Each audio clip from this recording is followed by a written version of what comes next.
So, for those of you guys who are new or didn't see the panel, as many of you guys well know, I was the Asian guy in the blue suit on the recent Vice panel over, Asian hate, model minority, whatever it is.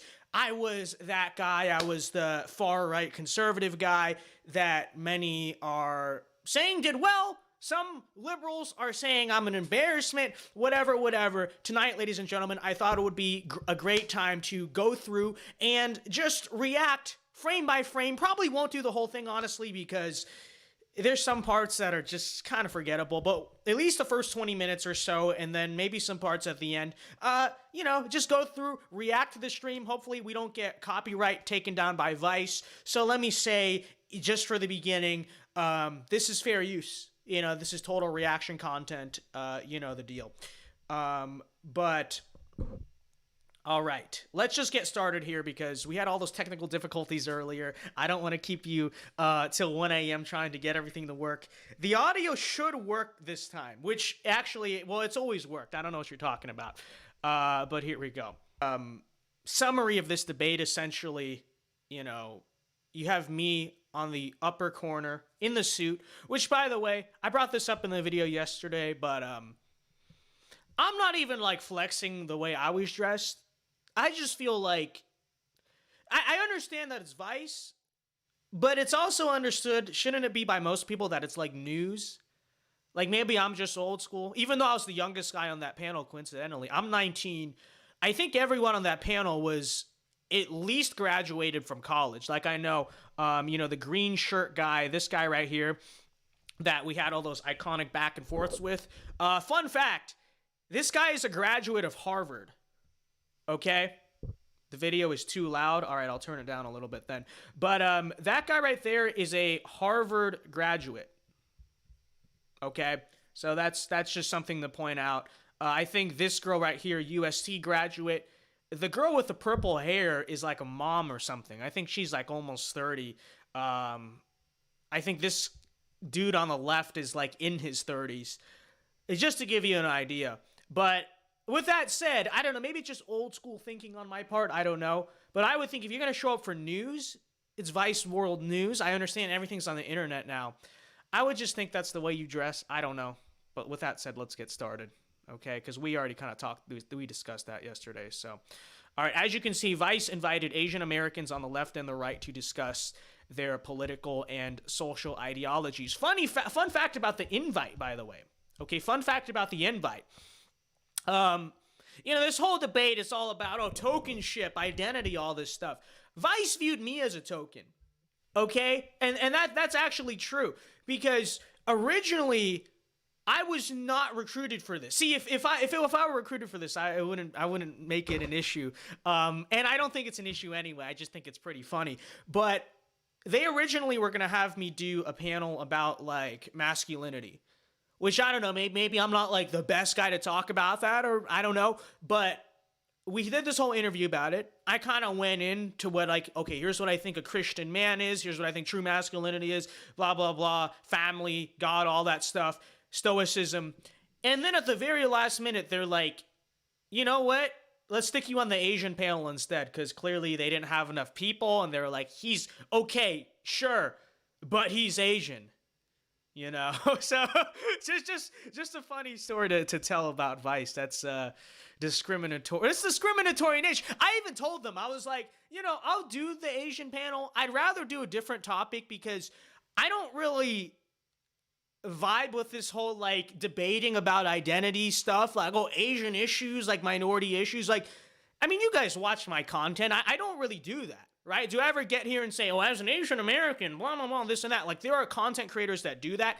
I used to do that when I was younger, I'll admit, but like that's just not my forte. Like, that's just not my bread and butter. Like, I don't talk about that stuff. I don't do that stuff.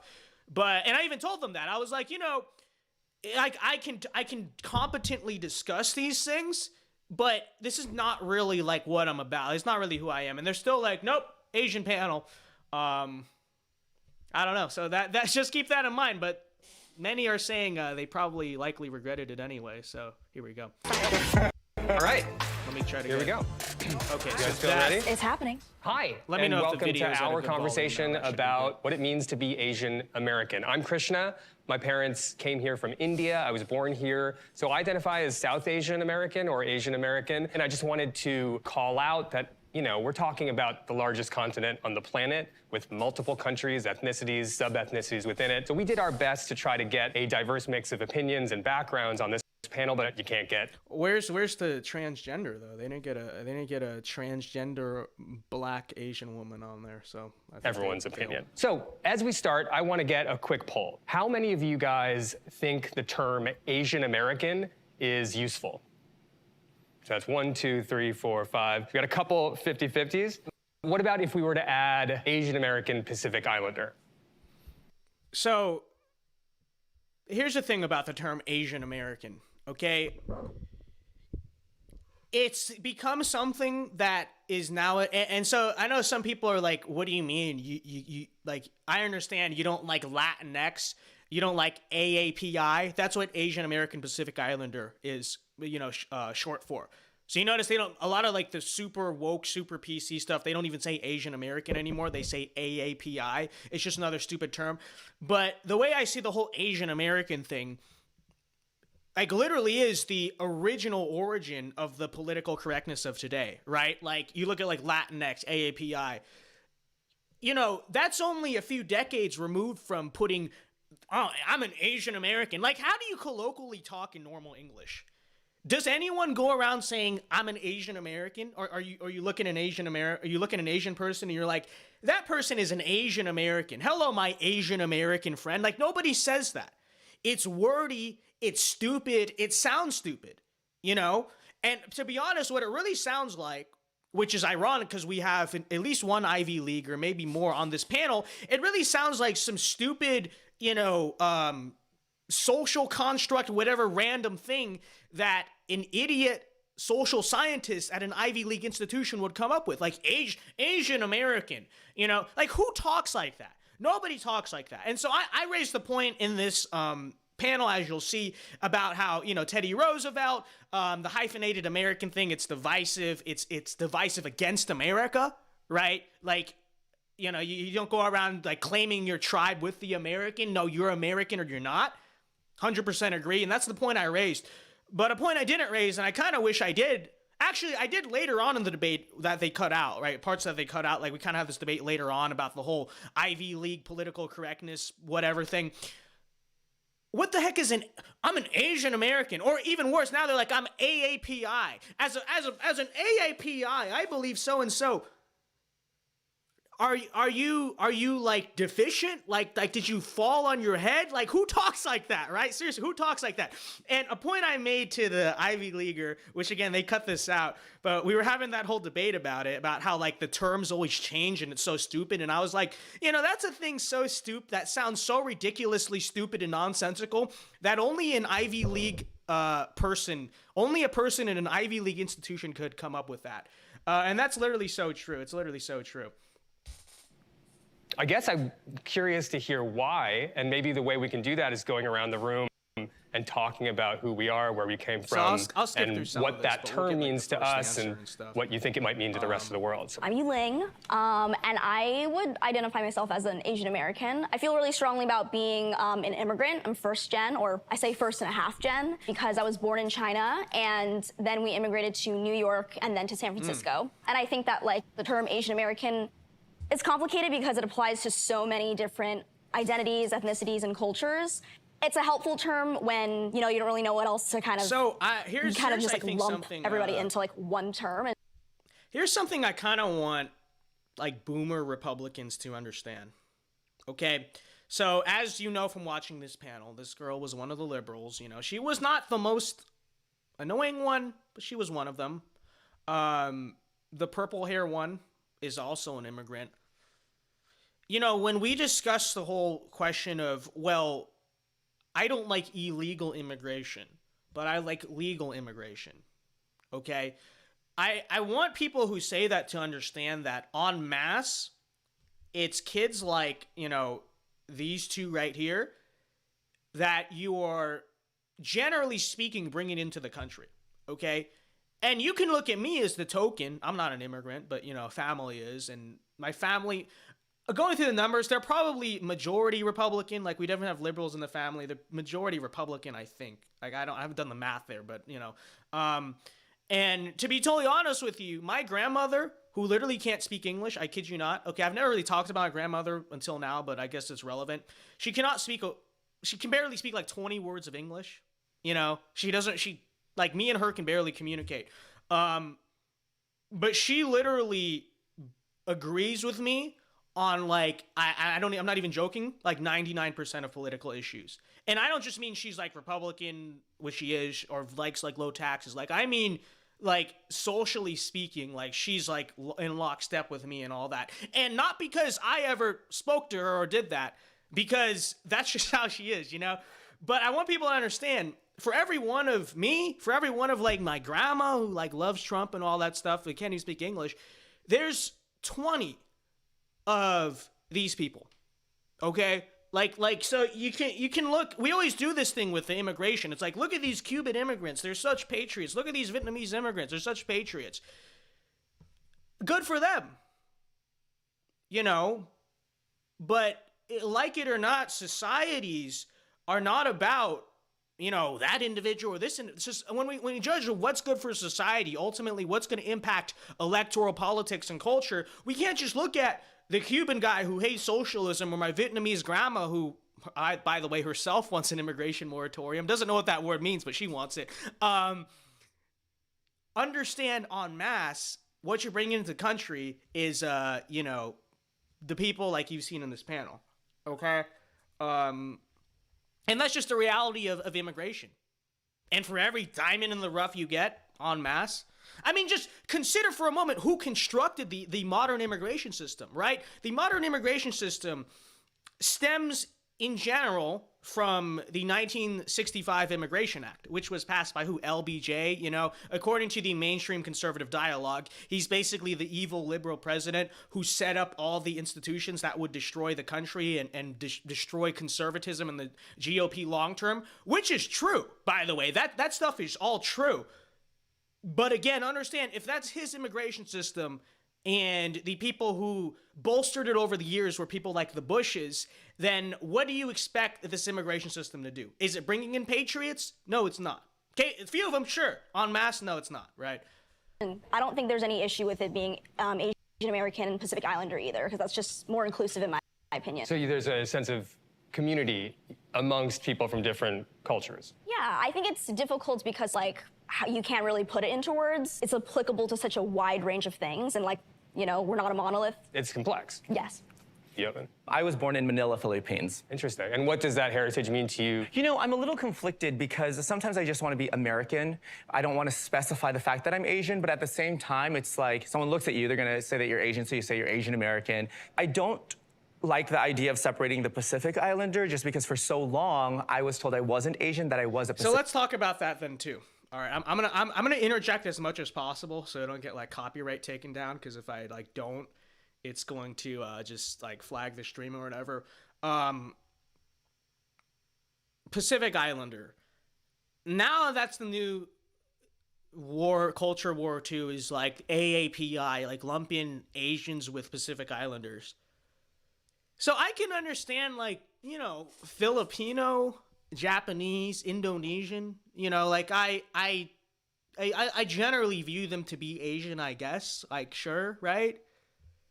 But that's also because where those people come from in terms of like migration patterns if I'm not mistaken, if I don't know, by the way, I'm not an expert on this, but just, you know, looking at them, you know, I'm pretty sure those people come from like Asia, right? Like that's where but the Pacific Islanders, like a native Hawaiian, a native Samoan, what natural connection does that person have to Asians and vice versa, you know? And again, like, ask how many, I don't know, like Chinese immigrants or whatever, like, do you want to be lumped in with Samoan people? Not that I really care for any of these categories, but it's just so stupid. Like, lumping in the AAPI. And let me just say, a lot, like, en masse, a lot of Asians and Pacific Islanders don't even like each other, okay? Like, that's just the truth. So, I just don't understand it. It's really dumb. I just think it's all encompassing. We are Asian. Micah. I feel very prideful about the got a super Asian chat, I Pacific think I missed Islander. earlier. I What do live you in think San Diego of now, Vince but I'm originally Dow from Enclave Honolulu, Hawaii. Nationalist? What And do I my think dad's about born and what? raised from Kona. I am so thank you close for with the my super chat, family. Enclave Just Nationalist. growing I don't up, know what that means. it's hard to explain, but all right, being let's from skip Hawaii, ahead a like little the bit aloha here spirit to- is oh, real. I'm Being about to around your speak, go family, ahead. having that common With Teddy Roosevelt on this one, I don't believe in the And you feel like Okay. and 75% Vietnamese, but I am really with Teddy Roosevelt on this one. I don't believe in the hyphenated American thing. I identify as American. I consider myself an American. Sure, genetically, I'm mostly Asian. I don't go around thinking I'm an Asian American because I think that. Because anyone who wakes up in the morning that thinks to themselves, not that I'm Asian or I'm American, I'm Asian American. Who like talks like that? Again, so true. Especially considering the fact that America today is increasingly a more and more diverse country, which is what it is. The only way that's going to hold together is if people can, to some extent, all identify as being part of the same nation, part of the same creed to an extent. I mean, that's just the way I would view it. Vish, you're up. I'm 100. So true. All right, let's go ahead a little bit here to the to the meat of the fun. All right, here we go. That a lot too. Hi, my name is Ellen. I'm Korean American. I came from Korea when I was 8 years old, got on a plane by myself, not speaking a word of English. Didn't know white people were real.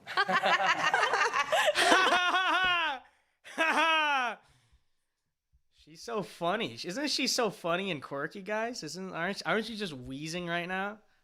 Wow. We're literally wheezing right now. I heard she's like a famous TikToker. I don't know if that's true. That's because I remember in the like lobby, I wasn't talking to anyone except Vish because I was just like no, I was not gonna talk to these people. But someone else like recognized her from TikTok. I don't know if that's true. Is she some TikTok person or is it the person next to her?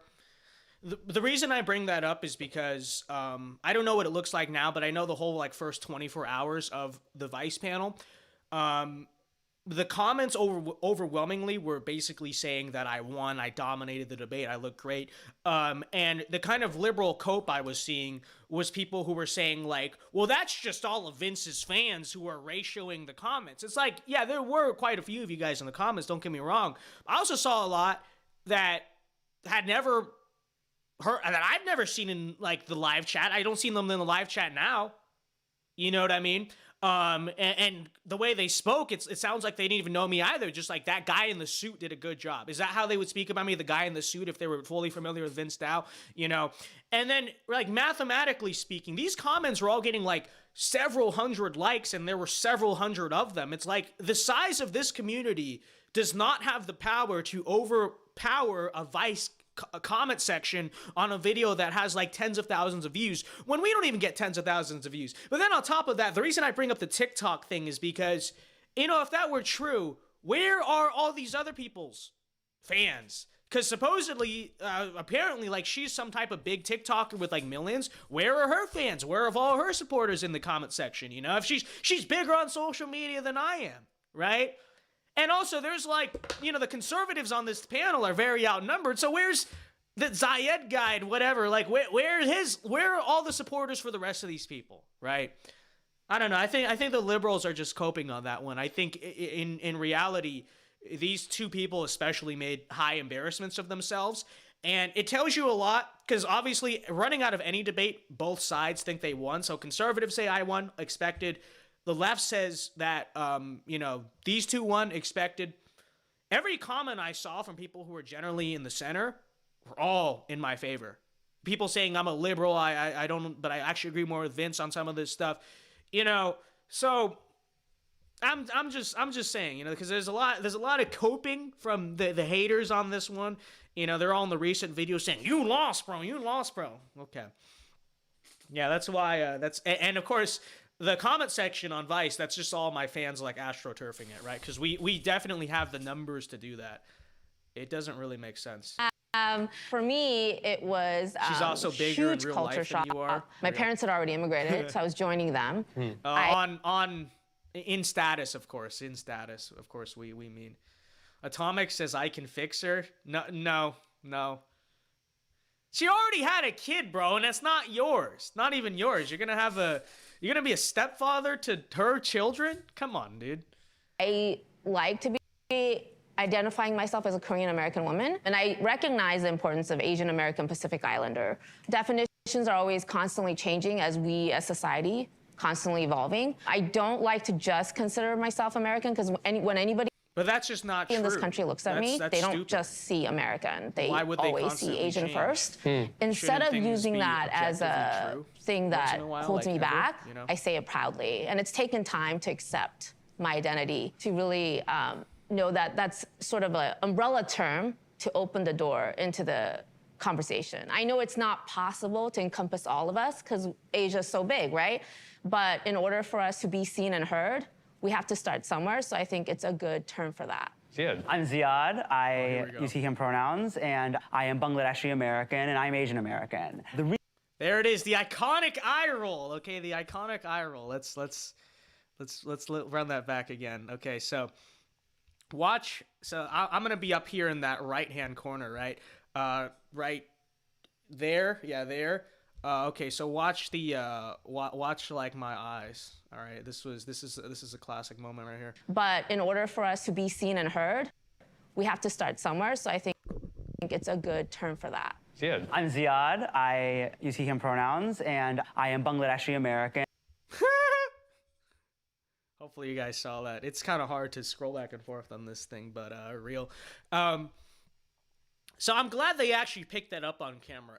For the record, I did this for a lot of different people on purpose because I was like, it's kind of like an optics thing. It'll be funny, like because the last thing I wanted to make it seem like on this panel was that I agreed with any of this stuff, right? And it's kind of hard because they set you up in the beginning to kind of be friendly to each other, but they also want to stoke conflict. It's kind of weird. Like you're all in the same green room together, like eating snacks and hanging out and stuff, and you're not really supposed to talk to each other, but it's still kind of like, and then the other thing is that it was really hard not to nod my head, right? Because it's just kind of like a natural instinct, I don't know, like on camera when someone is talking, because you do it when you're interviewing people. Even agree with it or not, you just hear words. You're not even listening to them. You're just nodding your head. So I was very conscious in this debate. Don't nod your head because you're not agreeing, so don't make it look like you agree. Make it look like you're, like, disgusted. And then roll your eyes at stupid stuff, okay? Which, this kind of went viral. I clipped this. Other people clipped this. To which I got some conservatives saying, a few of them, not most of them thought it was hilarious and the right thing to do. A few of them saying, like, bro, why'd you do that, bro? Like, that's disrespectful, or you look triggered. That's what I got. It was like, I liked you in that debate, but this makes you look triggered. What do you mean it makes you look triggered, okay? Like, first of all, I did it because the pronoun stuff is ridiculous. It just is. And so what is the proper logical response to ridiculous things? You ought to ridicule them, okay? You ought to ridicule them. That's what we need to do to ridiculous things and ridiculous people. Ridicule them because they're ridiculous. But then on top of that, it's like, all I did was roll my eyes. Like, rolling your eyes is not an act of being triggered. I didn't shut that. Hey, why'd you say your pronouns? Or I didn't do the triggered SJW face that's like, that the rest of them did at me. They were all like, all I did was, I don't know. Some people didn't like it. I honestly thought that was like the right thing to do, if I'm being real. And I'm Asian American. The reason why I was lukewarm about the term Asian American insofar as its usefulness is that I don't actually often refer to myself as Asian American, despite like fully believing that I am, because to Yulin's point, oftentimes I think people have a perception of what Asian American because it's ridiculous looks like, right? And sometimes that leaves out South. It isn't disrespectful, so true. Well, actually, I don't know. I think in many ways it is disrespectful. It's meant to be disrespectful. like I don't respect people who do that. Why? Because it's ridiculous. Like, respect is not something that is just given out. It's something that's warranted. It's earned. I mean, you shouldn't show respect towards things that don't deserve your respect. You know what I mean? So. Asians. Sometimes that leaves out Central Asians. Sometimes that leaves out huge parts of the world. Me personally, like, I lean into my hyphenated identities, right? I am American, and I am Muslim, and I am Bangladeshi, and I am Asian, right? And I am all of these things at once, and I'm not one more than the other, but I take pride in all of these. You're not one more than the other. Did you notice Muslim was one of them? That's what he said. He said, we said in Muslim. I'm Bangladeshi, and I'm Muslim, and I'm American, and I'm this and that. Now, I don't know how, like, Muslims view their faith, but, as a Christian, I don't say that, none are more equal than the other. I say I'm like a Christian first, right? That's where my identity is in first, and then American, and then everything else, But that's what you notice, right? It's not a faith to him. It's not anything he really takes with all that much conviction. It's a label to slap on himself. It's an intersectional label to slap up on himself specifically, because, if he were part white, or if he were, I don't know, if he had a Christian family or something, would he be saying that? No, he would omit that part, But that's all that stuff is to these people. It's just a trophy so that they can get their, I don't know, their little brownie points, whatever, These things, and I think that for me, I find power in that insofar as when I look at this country, I think it is so damaging. Sorry, it keeps buffering. Hold on, let me try and let me just try and. Okay, let's see if this works. It's so saddening that sometimes this country makes us choose. I mean, what you point out is that saddening that this country makes us choose. I can't just be every shade of the rainbow and just go around and say I'm what's that one map song that's like, I'm Arkansas, you know what I'm talking about? What is it? It's from like Disney or something, right? It's so sad that this country doesn't let you just name all of those off, and everyone's like, that's so valid, bro. That's so. Gosh, I can't believe these are real people. This is Ivy League education, by the way. Ivy League institutions, as I said yesterday, they're breeding what could basically be described as the smartest dumb people, or the dumbest smart people. Which one do you guys think it is? Are they the smartest dumb people in America, or the dumbest smart people? I would say they're the smartest dumb people. I think that's a better way to put it. So we kind of all have a dual consciousness, or are dual citizens of this country and the world, which is to say we go home, we might have a different culture, a different food, a different language that we speak. We go to school, and we have friends who might not share or understand what that language culture is, and we have a desire to both be true to the heritage, but then also be accepted, successful, and otherwise in the non-Asian American world that we live in. Assimilation. Is it a good thing? Is it a bad thing? Juicy part right here. Yeah, so this is a discussion about assimilation, which, now they did cut me up a little bit. If you see like the whole thing, which you never would, I don't think they do that, but I did also talk a little bit about how it's not the most realistic thing to expect 100% assimilation, because that's just not how like human beings operate. And I think when you kind of look around on this panel, there's some pretty strong evidence of that, right? It's like, how realistic is it to say we're going to get all these people to assimilate? But I was like, that needs to be the ideal, right? That's basically my argument. That has to be the ideal. Because if you're going to live in this society that's like increasingly diverse and whatnot, increasingly multiracial and all that stuff, it's just common sense. It really shouldn't even be that much of a political take. How are you going to get people to exist together? You got to share something in common. Like, you know what I mean? The more diverse in all these different ways a society becomes, the harder it is. But it's just like common sense, like functionally speaking, practically speaking. You know what I mean? There has to be something to hold together. We got a super chat from Tater Putin for $5. Says, fun game for this stream. Every time the term Asian American is used, replace it with white American, and imagine the AP headline that would follow. So true, Tater Putin. Thank you very much for the $5. Appreciate it. All right, let's continue here. Is it a burden? Is it an opportunity? Assimilation. All right, we got a frozen. I think I would define that as, in part, I think necessary to an extent.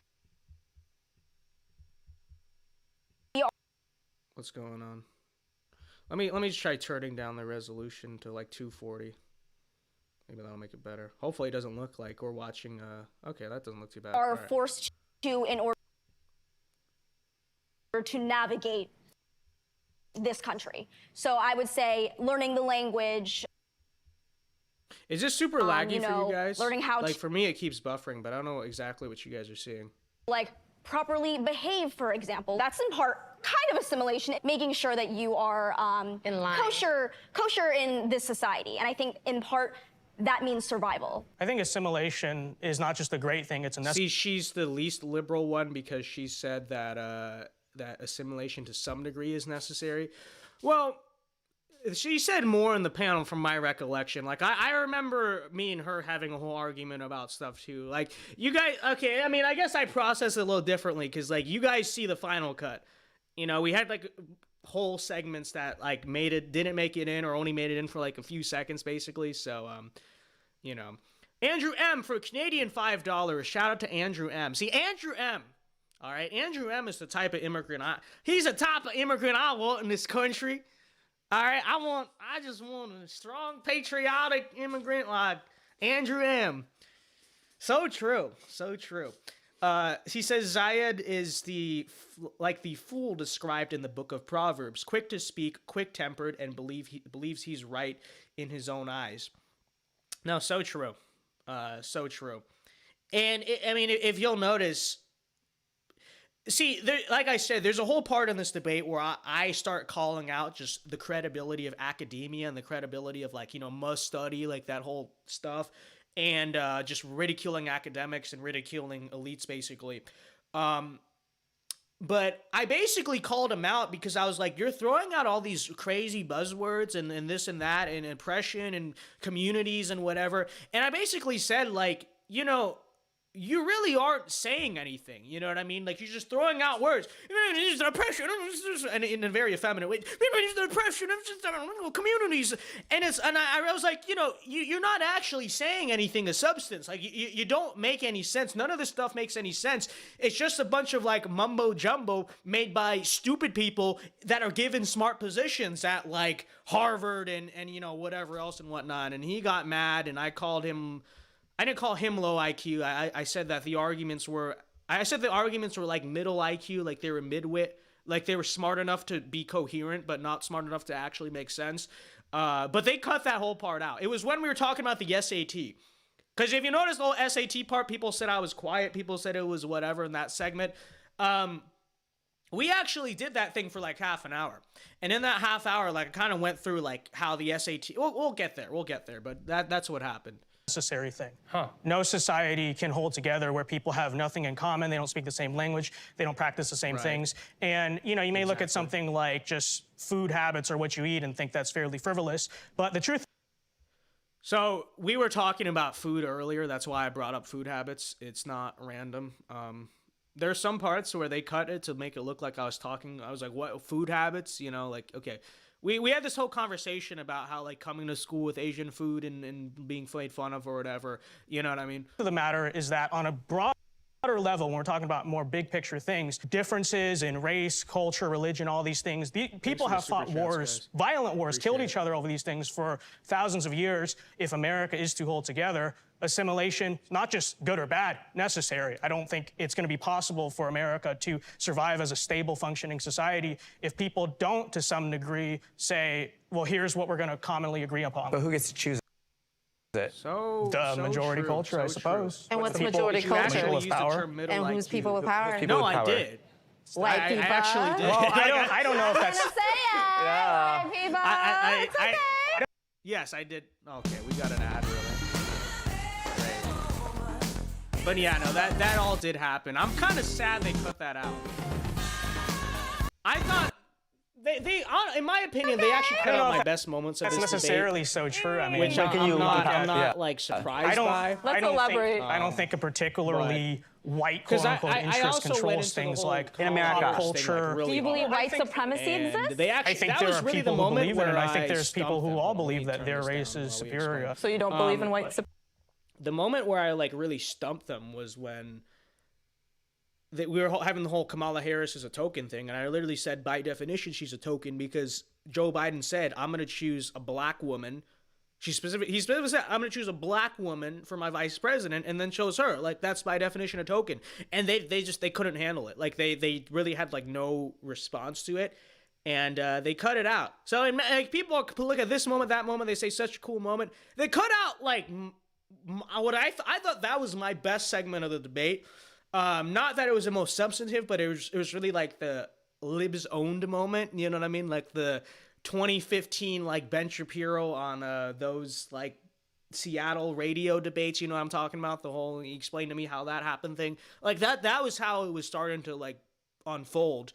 And they cut it out. How dare they? All right, Disproportionately being impacted by every adverse thing that society is facing, while the few at the top who don't represent our communities. I don't think they cut it out. No, they did. There are massive disparities. Because I remember, no, they brought in like briefly some stuff I said about Kamala, but they kind of left out the like whole dialogue we had there. I know that for a fact. Based on race, based on class, based on gender, based on all of these things that shouldn't exist. Well, nobody denies that there's disparities or that Well, let's have Vince respond. or that I think the question Word. She's like 30, by the way. Okay. I want to reiterate this again. I'm the youngest person on this panel. I think by a few years too. I don't even think it's that close. She is a mom. She's like almost 30. And she's going, word, slay. Blake from the KGB show made a great point last night, which was that this is kind of an example of leftists basically being like just children. Like it's an ideology of children. It's a movement of children. And that's, you kind of see that in this debate, don't you? It's true. is, do they exist because of supposed white supremacy? And when I look at the fact that, you know, virtually every corporation and institution bends the knee to diversity, celebrates every single Heritage Month, you know, has all these programs, every single one towed the line for Black Lives Matter. I don't look at that and say, I don't look at that and say conservative white people are in power in this country. As a matter of fact, I'd argue. So as you can see, as just one example, I could like barely get anything out or hear myself because Mr. Zayed had to continuously just like effeminately cut me off with stupid questions and stupid remarks. So, yeah. You, to a large extent, you can talk about, you know, what race or whatever people are, but is like a supposedly conservative white interest in power in America. I would honestly say I think it's the opposite of that. I want to clarify one thing. You can be liberal and still a white supremacist, right? Yes. Like, I would be very clear, Absolutely. right? That it doesn't necessarily mean conservative white power is the predominant folks in power. I think it could span a lot of political ideologies and so things. So you're saying you're the real racist, Sonny? So true, so true. Wow. And how you govern and how you lead and how you make decisions. However, when you talk about bending the knee, that is a wild way, I think, to look at society finally trying, in some ways, to right the wrongs of its ills. It's not so wild. I mean, even like your supposedly white politicians, you look at what they did in 2020, they quite literally bent the knee. Nancy Pelosi, Chuck Schumer, the entire Democrat, basically, caucus in Congress, literally bent the knee to George Floyd and to Black Lives Matter. Like, they quite literally did that. And that was a bad... So notice how he shifts the goalposts here, right? And honestly, my response here wasn't the best because I was trying to get my point across and he cuts me off and I'm just like, I really should have called him out on this because I was like, you literally just said, what does bending the knee mean? And then he's moving the goalpost. Well, okay, yes, but is that a bad thing? I should have caught that, honestly. But it's kind of hard when, you know, Mr. Him Bangladesh just continuously keeps interrupting you and like you're trying to get one point across and then he just starts with something else that's stupid repeatedly. But did you notice that, right? He literally, what do you mean bend the knee? No, they're not. And then I'm like, no, they literally physically bent the knee. Like Nancy Pelosi literally got down wearing that what is that thing called? The you know what I'm saying? I had a name, I forgot. But she's look here dressed like the like, you know, Mobutu, like President Mobutu from like Zaire back in the day. You know, she looks like Robert Mugabe. And she's like bent down doing like the Black Panther fist, like literally on her knees, you know. And then he's like, "Whoa, is that a bad thing?" Yes, but you also said that it doesn't happen when it's not even figurative. Like they literally got on their knees. They literally got on their knees. The NFL, another example, and all the NBA, all that stuff. Like they literally got on their, they literally bent the knee, right? They literally got on their knees, protested the national anthem, you know, all that stuff. Thing. I think it was a So- stupid thing. I Why? think it was just ridiculous pandering So to Black a lives do not terrorist matter? movement ran by. Yeah, please. Yeah. Black lives do not matter? I do think that Black Lives At least, you know what? At least I got the terrorist part in, okay? Because it's true. It's true. At least I got to call them terrorists. I'm happy about that. Matter. I don't support the movement known as Black Lives Matter. You ever say all lives matter? Of course. As a Christian, I There absolutely it is. believe All lives matter. Absolutely. Well, let me put this back. See, notice how like this is another example of how, you know, these people literally just like operate in buzzword terminology. She said she got me to say all lives matter. Okay, and then she's like, "There it is," and she acted like she owned me. Like what? What? I don't like it. Okay. Wow. You really like got me there. Like, you know. And if the point was to like unmask me as like this conservative, you know, like it's like a fairly mainstream conservative slogan.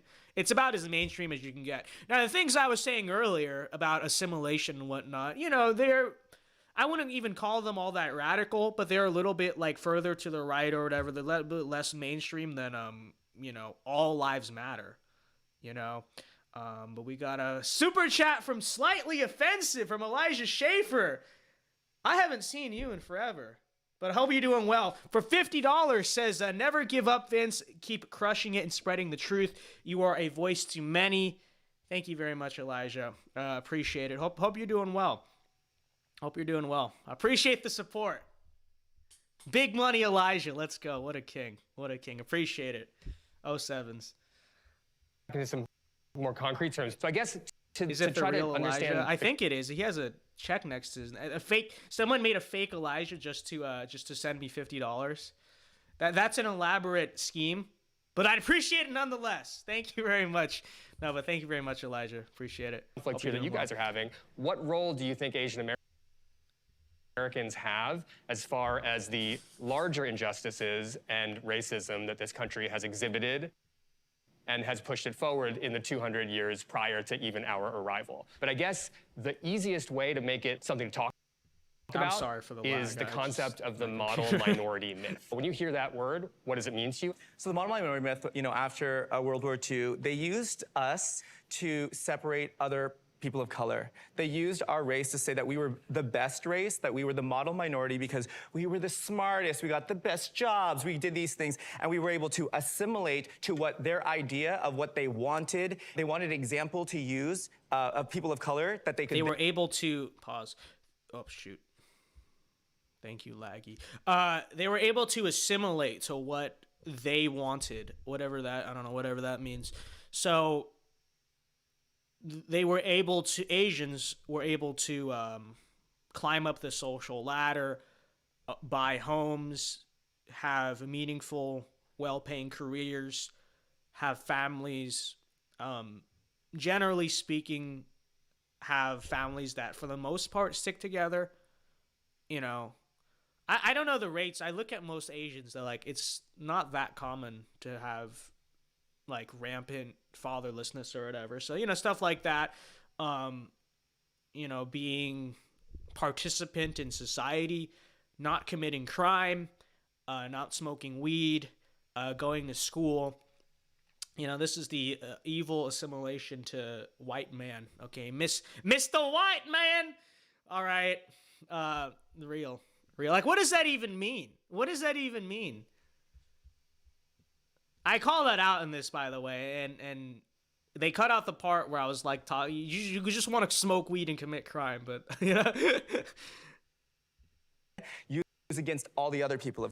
The rates for divorce and out of wedlock are the best by far for Asians over all other races. So I guess that's true then. I don't know the numbers, but I just see in society it seems like it's true. So I'm sure it is. But okay, I mean, again, as we often say, these are not revolutionary talking points, but it's like, then why do you think on median Asians are the most socioeconomically successful? Because they're not committing crime, because they're not smoking weed, and because they're not leaving women they get pregnant. Like, it's not it's not that complicated, you know? And what they also did is they caused infighting between our communities so that we wouldn't look at the actual problem, which was white supremacy. When I think of the model minority, They caused infighting between our communities. myth, You guys got that? They cause infighting between our communities. It's not just that, like, you know, when you go to China, they're actually, as a matter of fact, they're actually incredibly racist in China. I don't know if you know that, but it's not like that. It's not just old school culture or whatever you want to call it. It's actually constructed by white people, right? So, like, when the Chinese shop owner profiles the, like, young, Democrat voter that walks into his store, that's not just him. That's not just the way he thinks. It's, even though he's an immigrant and barely assimilated. No, that's actually a construction of white supremacy. You guys got that? This is makes a lot of sense. Wanting to be white. I fucking hate that about myself. Like, it is so embarrassing. Okay, so statistically, it is true that I hate that about myself. That is so embarrassing. That's what they call me too. The few times, I mean, that's what they always called me, like, growing up. I don't interact with liberals anymore, so it doesn't matter. But it was always like, you're just trying to be white, or you're just trying to be accepted by white people. I don't know what that even means, but I will say that, like, how is that an insult? You know? Well, because of course, if you used any other race as an insult, it would, whoa, you're saying it's bad, but it's, you notice that, right? Implicitly in that statement, it's an idea that, like, trying to be white or white adjacent or acting white or whatever is, like, a bad thing or something like that. And it's like, you mean I'm trying to be like George Washington or like Alexander Hamilton? Or like the men who raised the flag on Iwo Jima, like what?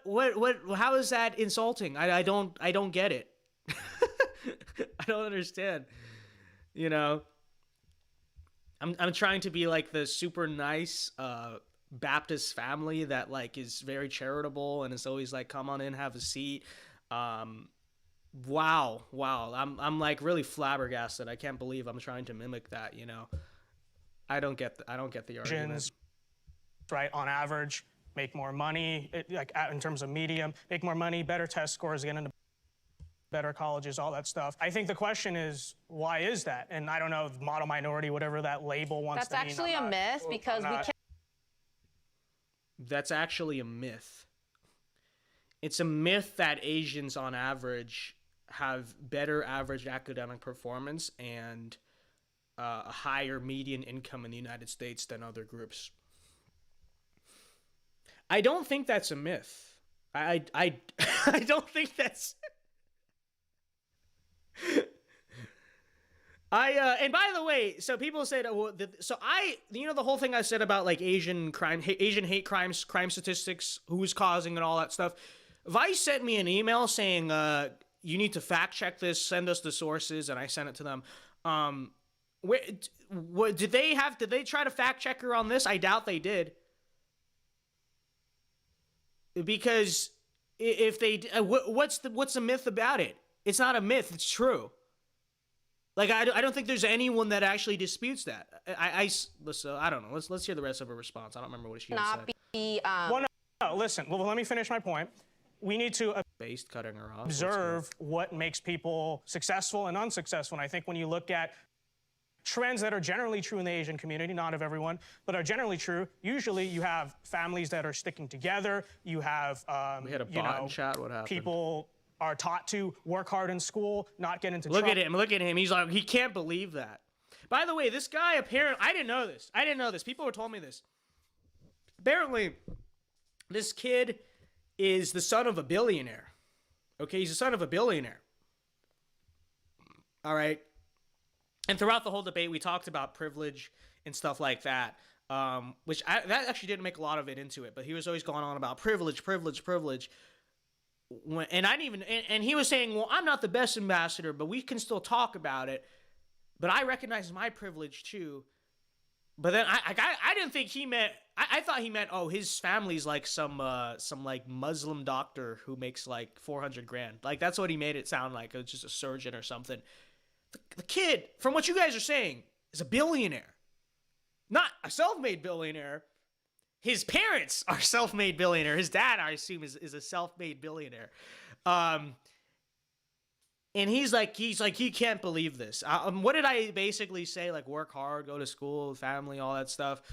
I really wonder. I'd really venture to ask his father how his father became a billionaire. I'm sure his father became a billionaire by smoking weed, by shoplifting constantly, by having very loud parties until 4 a.m.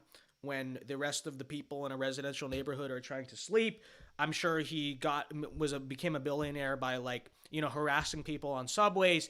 I'd venture to say that's probably not how he did it. I don't know who he is, how he did it. I'd venture to say his life journey probably looked a lot more like what I mentioned than what these people are defending and saying is evil because that's assimilation and that's a white adjacency or whatever they're calling it. So just saying. I think that translates to why Asians en masse are successful. And I don't think you have to be Asian or he's white an oil chic. that Okay, matter so to he's like not have kids out of wedlock, not commit crime, not cause. Not having kids out of wedlock, not commit crimes. What? What are you kidding? It's like, wow. Don't commit crime. Don't. You can't tell them to do that. These people are just, okay. Trouble or whatever it is. It's just a matter of. What is happening? Wow. I said don't commit crime. It's generally not conducive towards life and career success to be convicted of multiple felonies. So common sense, that's what makes people successul. And if that's so-called assimilation, having a nuclear family, buying a house, going to school, whatever it is, then yeah. Look at he's like, hey Zed, what does your family do? I don't know, maybe you guys are divorced, but I'm sure your father was in the picture, hence why you have so much money, hence why you can afford Harvard. I'm sure whoever made the wealth in your family probably did all of those things, probably did not go around, shoplifting Wawas and beating up Asian ladies and smoking weed, and so what exactly is the contention with what I said? Okay, call me a pro-assimilation then. I think there's a difference between assimilation and erasure. Yes. The way that you're kind of going. Okay, hold on. Sorry, there was lag there. Who cares?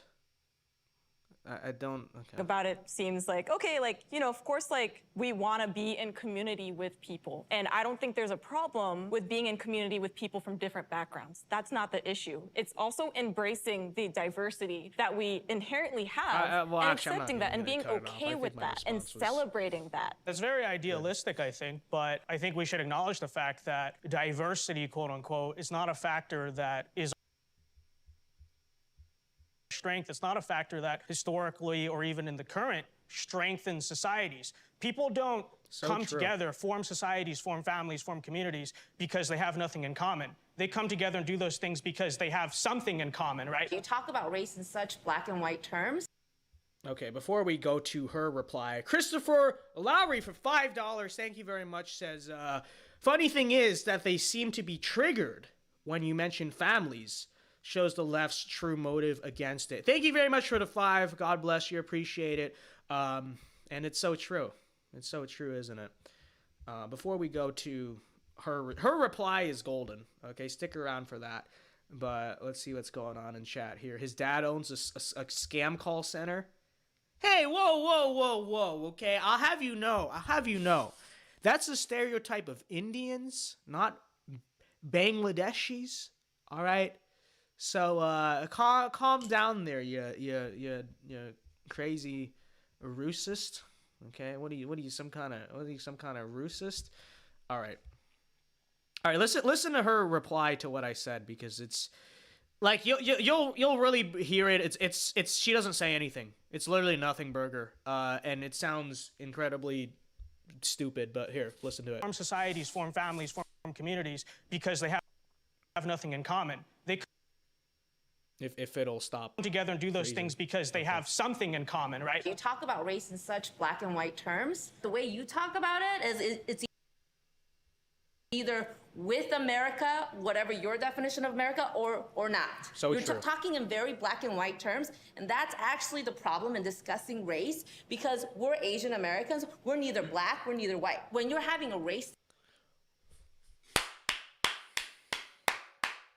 Ladies and gentlemen, the poetry of the year. Wow, what a brilliantly insightful, just I never looked at it that way. I was like this assimilationist, cultural restrictionist, protectionist before, and now I'm totally on her side, because she said, and I loosely quote paraphrase, you talk about race in such black and white terms, and that's the problem, because we're Asians. We're neither black nor white.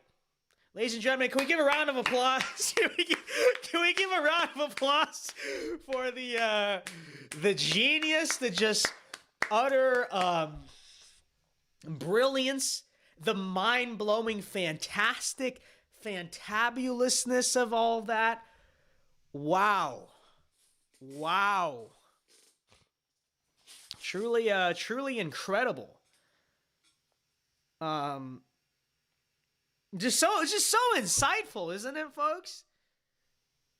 Genius. Absolute genius. discussion you can't be talking about in such like lines. Yeah. Everything is in the gray. The more in common that See, like, what, like, I'm just, like, I didn't really have a response to that, because she didn't say anything. Like, quite literally, when you break down what she said nothing. All she said was, she thought she was spitting, she thought she was spitting bars. She thought she was spitting bars. She thought she was super hot fire. She hit the whole, I broke up with my ex-girl. Here's a number. Psych! That's the wrong number. Except when he did it, it was cool. When you did it, it was just, you say you talk about race in black and white, but that's the problem, because Asians ain't black nor white. And I said it in a cooler way than even you did, but that doesn't actually mean anything. Like, what are you actually saying? And then her conclusion was like, it's gray. What does that mean? But that's not a response to anything. It doesn't say anything. Just proclaiming moral nuance doesn't mean anything. It's not a statement of anything, So a society has with one another, the more likely they are to work together and build things in society and not constantly be fighting each other and at odds with each other. Did you think the Japanese internment was a good thing? Because that was a real assimilation situation. You know what I mean? No, I don't. That the term assimilation has negative history and facts associated with that word. So we do have to be careful in how we choose, because assimilation for people of color have not been good to us historically. That's factual. So let me ask you. We're discussing the model minority myth and the fact that Japanese internment is a. That's so true. It's like, oh, assimilation has not been good to us. or actually she said have not been good to us. She didn't say has. She said assimilation have not been good to us. Okay, I just want to quote her words correctly. Okay, that's all I'm doing. Assimilation have not been good to us. And this kind of gets lost in the moment because everyone is more focused on the Asian American exchange. But I do want to point this out. Notice what I said. I said we're talking about the model minority myth. So you say assimilation have not been good to us, yet you have Asians who, you know, as a group as a whole, have, I guess in most ways, like assimilated the most. I don't know. But as a result of that, are socioeconomically more successful than white Americans on average, right? So that's actually the point. I interjected slightly there, and you know, I don't know if they edited or didn't let me finish. I don't really remember. But what happens next is, you know, what everyone thought was funny and iconic. So we'll let that play. Be careful in how we choose, because assimilation for people of color have not been good to us historically. That's factual. So let me ask you. We're discussing the model minority myth and the fact that Japanese internment is a classic example of assimilating Asian Americans. No, So it's not. It's a classic example of internment. I mean, they intern people. Why? Yes. Why do they? Yeah, so true. So true. It's not an example of assimilation. It's not. It's an example of internment. I want to clip that. I'm going to clip that because that's just, it's perfect. It's not assimilation. It's internment. So here's the honest take on the internment stuff, though, right? You know, leftists are going to take this like wildly out of context and get mad at this, but it's honestly true when you think about it. So, you know, you might point to, and you know, I don't necessarily support it or whatever, but when you look at why it happened, in my honest opinion, a large reason it happened was because of like a lack of assimilation, right? Which maybe you could say the Japanese couldn't really control because that was a social climate, whatever, I don't know.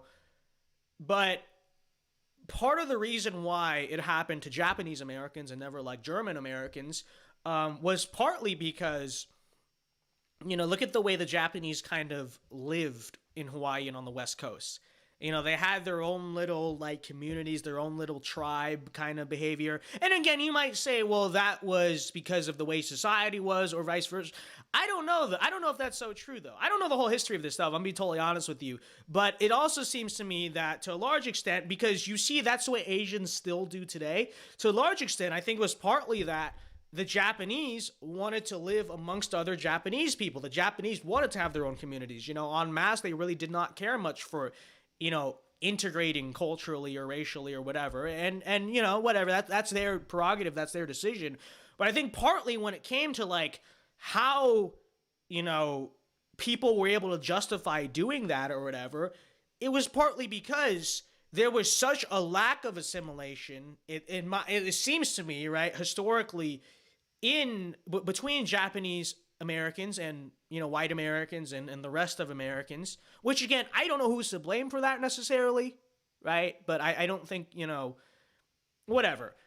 I don't know exactly what all the causes of it are, but I will say that in many ways it is that view that like they're so different, they don't even speak our language, whatever, that kind of like justified in the eyes of people to do internment, right? Whereas if they were so like accepted already and presented themselves already as being like very, very American and very, very Americanized, you know, as like fellow Americans, as fellow patriots, all that stuff, then I think in that scenario, it probably would be a lot harder to justify. And in that scenario, the U.S. government and other entities would probably be a lot less fearful that the Japanese in America were colluding with the Japanese government that we were at war with, right?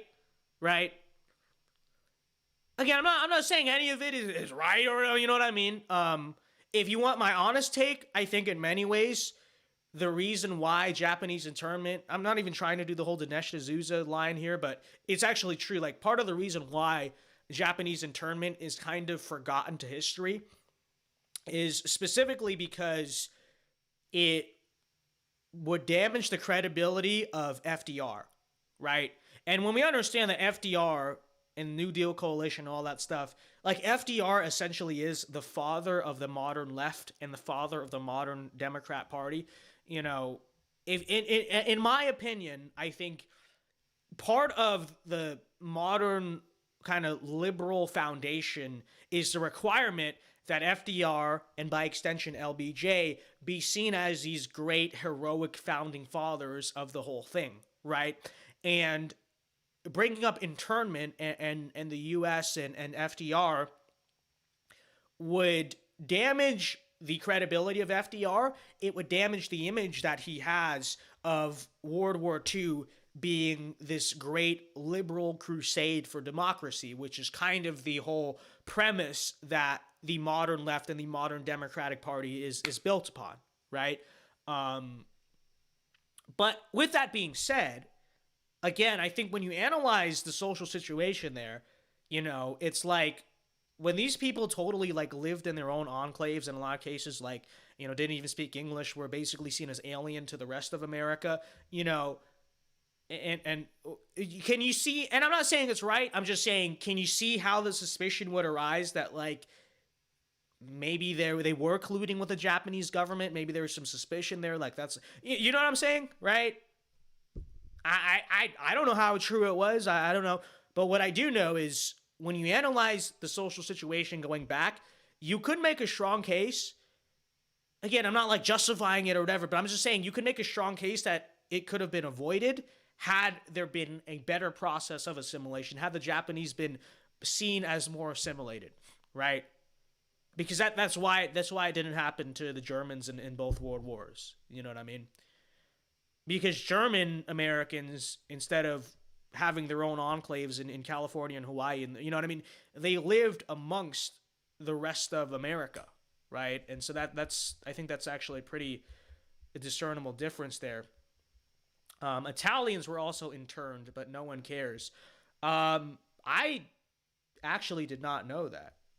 Like as a group, I don't think that ever happened as a group. I'm sure some were like convicted of espionage and colluding with communists. But I don't know. I've never actually heard that even myself. But I'm sure the extent to which it's true, I'm 100% sure it gets covered up for a reason. So real. Okay, let's go back here. That to Why did they intern them? Because they saw them as other. I will say this. So after everything I said, you might say, well, is it beneficial to the right to bring up internment as like a reverse victimhood thing? No, because they would see nowadays if they would see how it's being framed now, right? And I tried to kind of get at it. I didn't really succeed because we were talking about other stuff. But look at how it's framed now. It's not blamed on FDR. It's just blamed on like white supremacy and racism or whatever, right? So I don't think it's useful really to en masse to have this dialogue about how, well, the reason it's downplayed and forgotten is because of FDR, and like I think it's just cringe. I think it's just like it's not necessary in many ways. The left will just take that and play it on against us and say, well, no, it's just white supremacy, whatever. But I just want to point that out because understand that in the back of your head, like, you might often say, like, we talk so much about slavery, we talk so much about segregation. How come the whole Japanese internment thing is like never mentioned? That's the reason why, right? It's again because it would damage the credibility of FDR and the whole idea of World War II being his great moral crusade for liberal democracy, right? And so that's kind of the reason his kind of checkered past gets buried specifically, right?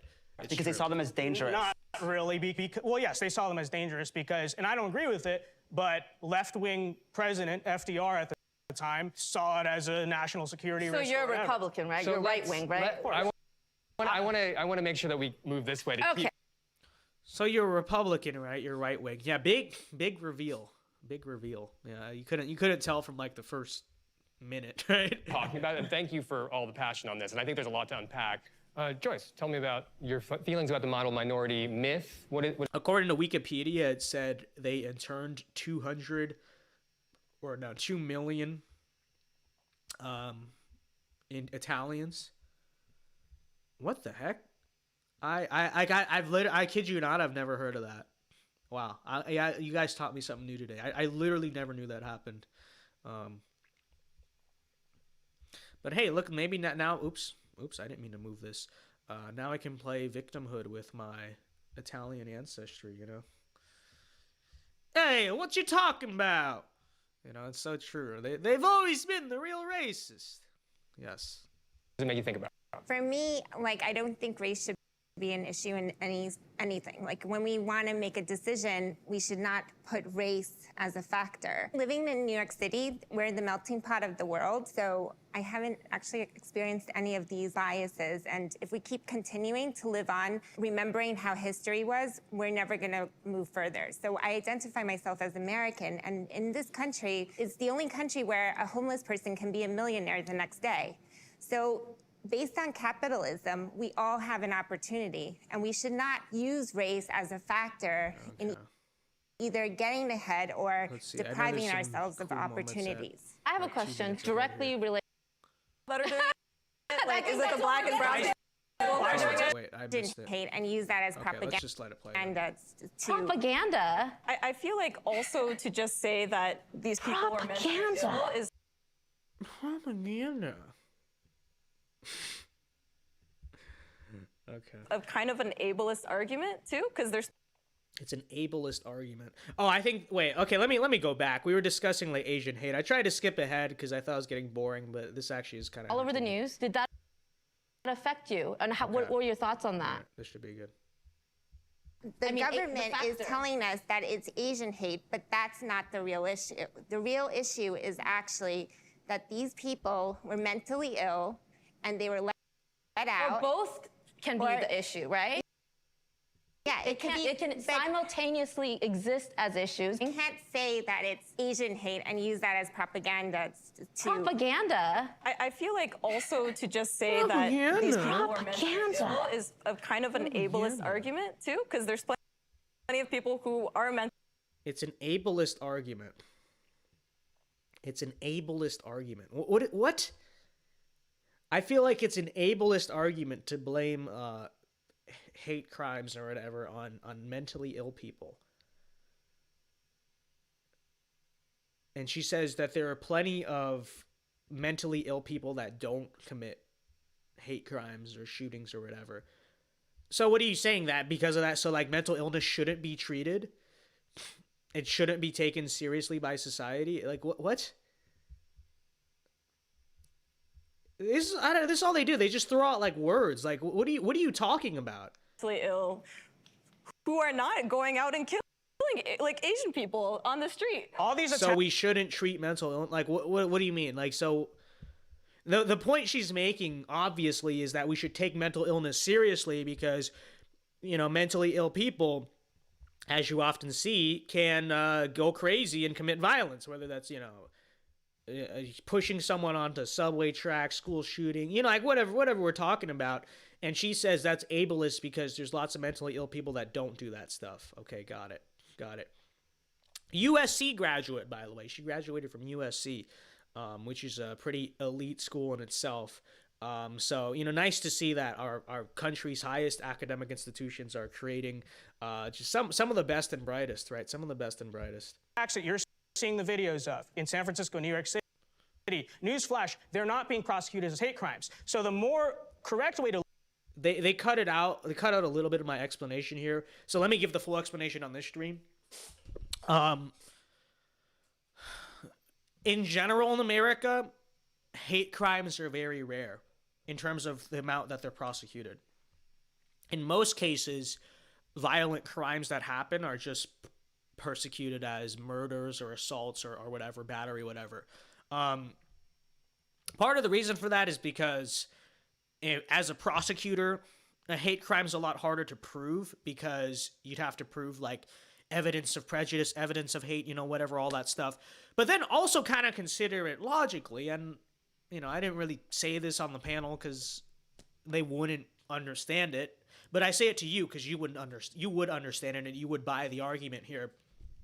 So, you know, as you kind of just think about this logically, if a white person in rural America just say murdered an Asian person, versus if a black person in New York City murders an Asian person. Which of the two do you think society and consequently the justice system are more likely to interpret as being racially motivated and driven by hate or whatever, right? As a hate crime. Exactly. Right? And so, you know, when you consider just number one, the amount of hate crimes that happen in America, very low. I think it's like a couple hundred a year or something like that. So you don't really have a big pool to go from there.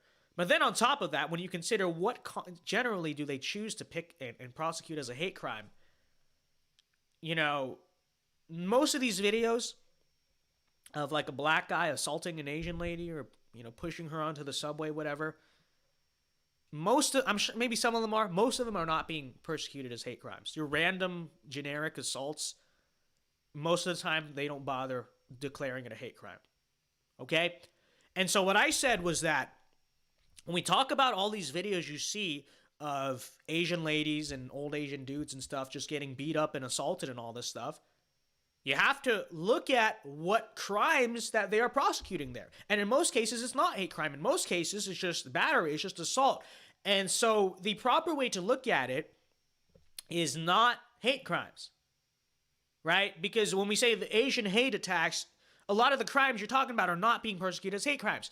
And so when you look in general, in terms of just group violence, right?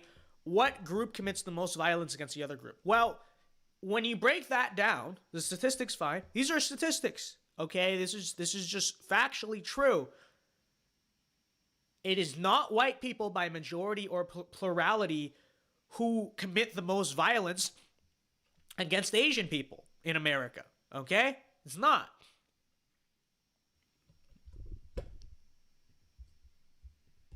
So Look at it is what is the primary perpetrator of violence against Asians overall, right? Because if we talk about these videos, we have to count them in the statistics, and we're not doing that. And when we do that, we find, well, I'll tell you this, the plurality top perpetrator of violence against Asians, number one, is not happening in rural America, and number two, is not being done by white people. So is it black people that are doing it? Like, is it the black and brown? by statistics, yes. Are doing it? No, that's And actually, when you look at a lot of like the viral videos, that's also true. But Just inherently violent, like. Just say it. I didn't say that. All I said beat was, around it. Just all I say it. said- If it's not white all people I or said- Asian people, all who I, is it? all I said, I didn't say anything about, inherently violent. All I said is that if it's now you did. If it's no one accused you of that, and now you if did. it's a white okay, so here's Mr. Harvard. Let me go through this very carefully because so the guy in the green shirt says now. So what I said was I never said anything about inherent violence, which I didn't. I just said that's the statistics. Like that's literally all I said. And the black girl on the end said, "So you're saying they're more inherently violent?" She literally said that. I said again. I want to point this out. This is Harvard education. Okay, this guy is so smart, right? And you know the libtards who are coping say I got embarrassed and humiliated in this part of the debate. Okay, let's roll my sleeves up and analyze this here. Okay, so this is the high genius we're working with. So let me play it back again just so you can hear because it gets kind of caught up here. You could totally hear it in the room, but it gets caught up on the mic. So let me play it so you can clearly hear it. Okay. Plenty of people who are mentally ill. against Asians, number one, is not happening in rural America, and number two, is not being done by white people. So is it black Extremists people that are doing it? Like, is it the black and brown people that are doing it? no, that's Okay, listen carefully to her mic, okay? Just inherently violent, like. You see, she said, so they're just inherently violent, right? Like, you make that out, right? Did you hear that? Let's play it one more time so you can. So this is indisputable for the libtards who, you know, just keep giving me a whole hard time over this. Okay, ready? And number two, is not being done by white people. You're in denial of reality, okay? Okay. Black people that are doing it? Like, is it the black and brown people that are doing it? no, that's exactly. Just inherently They're just inherently violent, like. violent, right? Like, you heard that? Okay. Okay. I didn't say that. All I said. So again, listen, Harvard education, so smart. You got owned on that panel, Vince, blah, blah, blah. Okay. Well, I literally just said, I didn't say that. That's what I said. I said I did not say that. I wasn't saying that. It's very interesting. I actually never even implied that, and then she brought it up, which I think is very. Hey, what's going on there? But okay, so here we go. Okay, so there's me saying no, I did not say that. Beat around it. Just All I say said- it. If it's not white people or Asian people, who is it? All I said, I didn't say anything about, inherently violent. All I said is that if it's now you did. If it's Well, now you did. No, you did. I literally just said I didn't say that. I literally just said no. And then because the words came out of my mouth, he's like, well, now you did. Now you did. With his, feminine little, oh, now you did. Now you did. Okay? Oh, no one accused you of that, and now you did. Nobody accused you of that, and now you did. Okay, so first of all, she clearly did accuse me of that. You just heard it. And I will say this. I know on the mic, you might say, oh, he just lost it in the microphone, whatever. I will say in the room, from what I remember, that came out a lot more clearly, right? Because if it was as talking over each other as it seemed like it was, I probably would have missed her saying that too. I probably wouldn't have addressed that. The fact that I turned and addressed that also implies, it was a lot louder in the room. So he definitely heard that too, unless he, I don't know, has hearing issues or something. Okay, so that's number one. And then number two, how is me saying, no, I didn't say that, how does that equate to me saying, oh, so you said that? Yes. But this guy is considered smart. This guy is, because he's Ivy League educated, right? Went to Harvard or whatever. That's, I think that's something a first grader would say. I think that's, I don't think that's very intelligent at all. But anyways. So your bias is slipping out there. It's clear you want. The biases are slipping out there. So that's interesting. The person who brought that up was the black girl, was the libtard black girl. She's the one who suggested inherent violence. I didn't say it. She said that. Me responding to that is my inherent biases coming out. Curious. Wow. Explain. Few understand this. Wow, what an Just say it. You should Can just anyone let say me it. talk here? When it comes to Asian Can anyone let me talk here? Clearly not the editor either, because I definitely spoke after this from my recollection, I believe. But they just got me. Can anyone let me talk here? No, says the editor. Great job, Vice.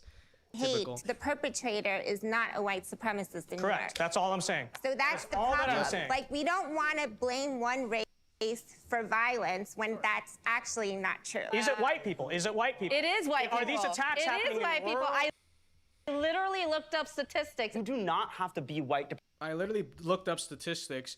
So they cut that out, but I literally just said I debunked your statistics. I explained to you why your statistics aren't true. I even said the study you're citing from is probably I knew I did my research for once, okay, and we knew this, but they cut out that exchange too. Perpetuate white supremacy. No one's saying it's not hard to govern a heterogeneous society, but So that's another interesting part. He said that towards the middle. I think this is the chronological middle of the debate. Obviously so we filmed this for 3 hours. Keep that in mind. He went crazy on me for the first half of the debate about assimilation, about my comments about assimilation. And so I actually said later in the debate that I find it interesting now that you are saying it's hard I admit it's hard to govern a heterogeneous society, because earlier he wasn't saying that. Earlier he was there's no difference. So interesting. it is possible to do a lot better than the way that we're fucking doing it right now. It's we've banked on this myth of white. I just have to curse because I'm on Vice. Wow. You're so quirky, bro. More than this model minority myth of instead of aligning ourselves with the black community who've been fighting for racial justice and liberation, right? Is it just me, or doesn't he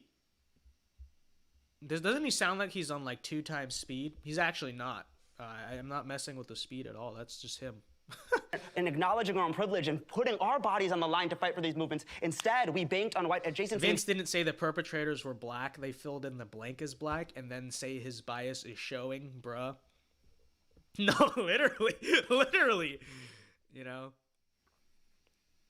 I didn't say it. I'm just showing that's what they think. Here we are, still being pushed. Yes. Okay, first of all, what exactly is white adjacency? Is it working hard, having families? I don't understand what the issue is. But then number two, wait, let me finish my point. I think it is gaslighting when, again, the majority of violent attacks against Asians are not being perpetrated by white people to blame white supremacy. White supremacy as a construct is this idea like that the norm of American is whiteness. Yes. That whiteness. See, he's just...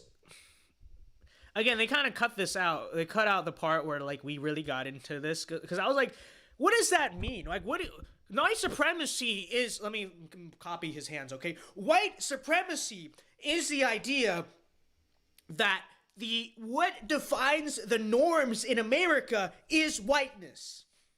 So I know that that's what his Harvard professors taught him and all that stuff, and because there's a lot of big words that we don't use every day. Norm, supremacy, whiteness, construct, you know, like, because there's a lot of, like, fancy, like, social justice terms, it sounds like he's saying something. It sounds like it makes any sense. It doesn't make any sense. Like, what are you actually saying? You're not saying anything. Like, he's not really saying words, right?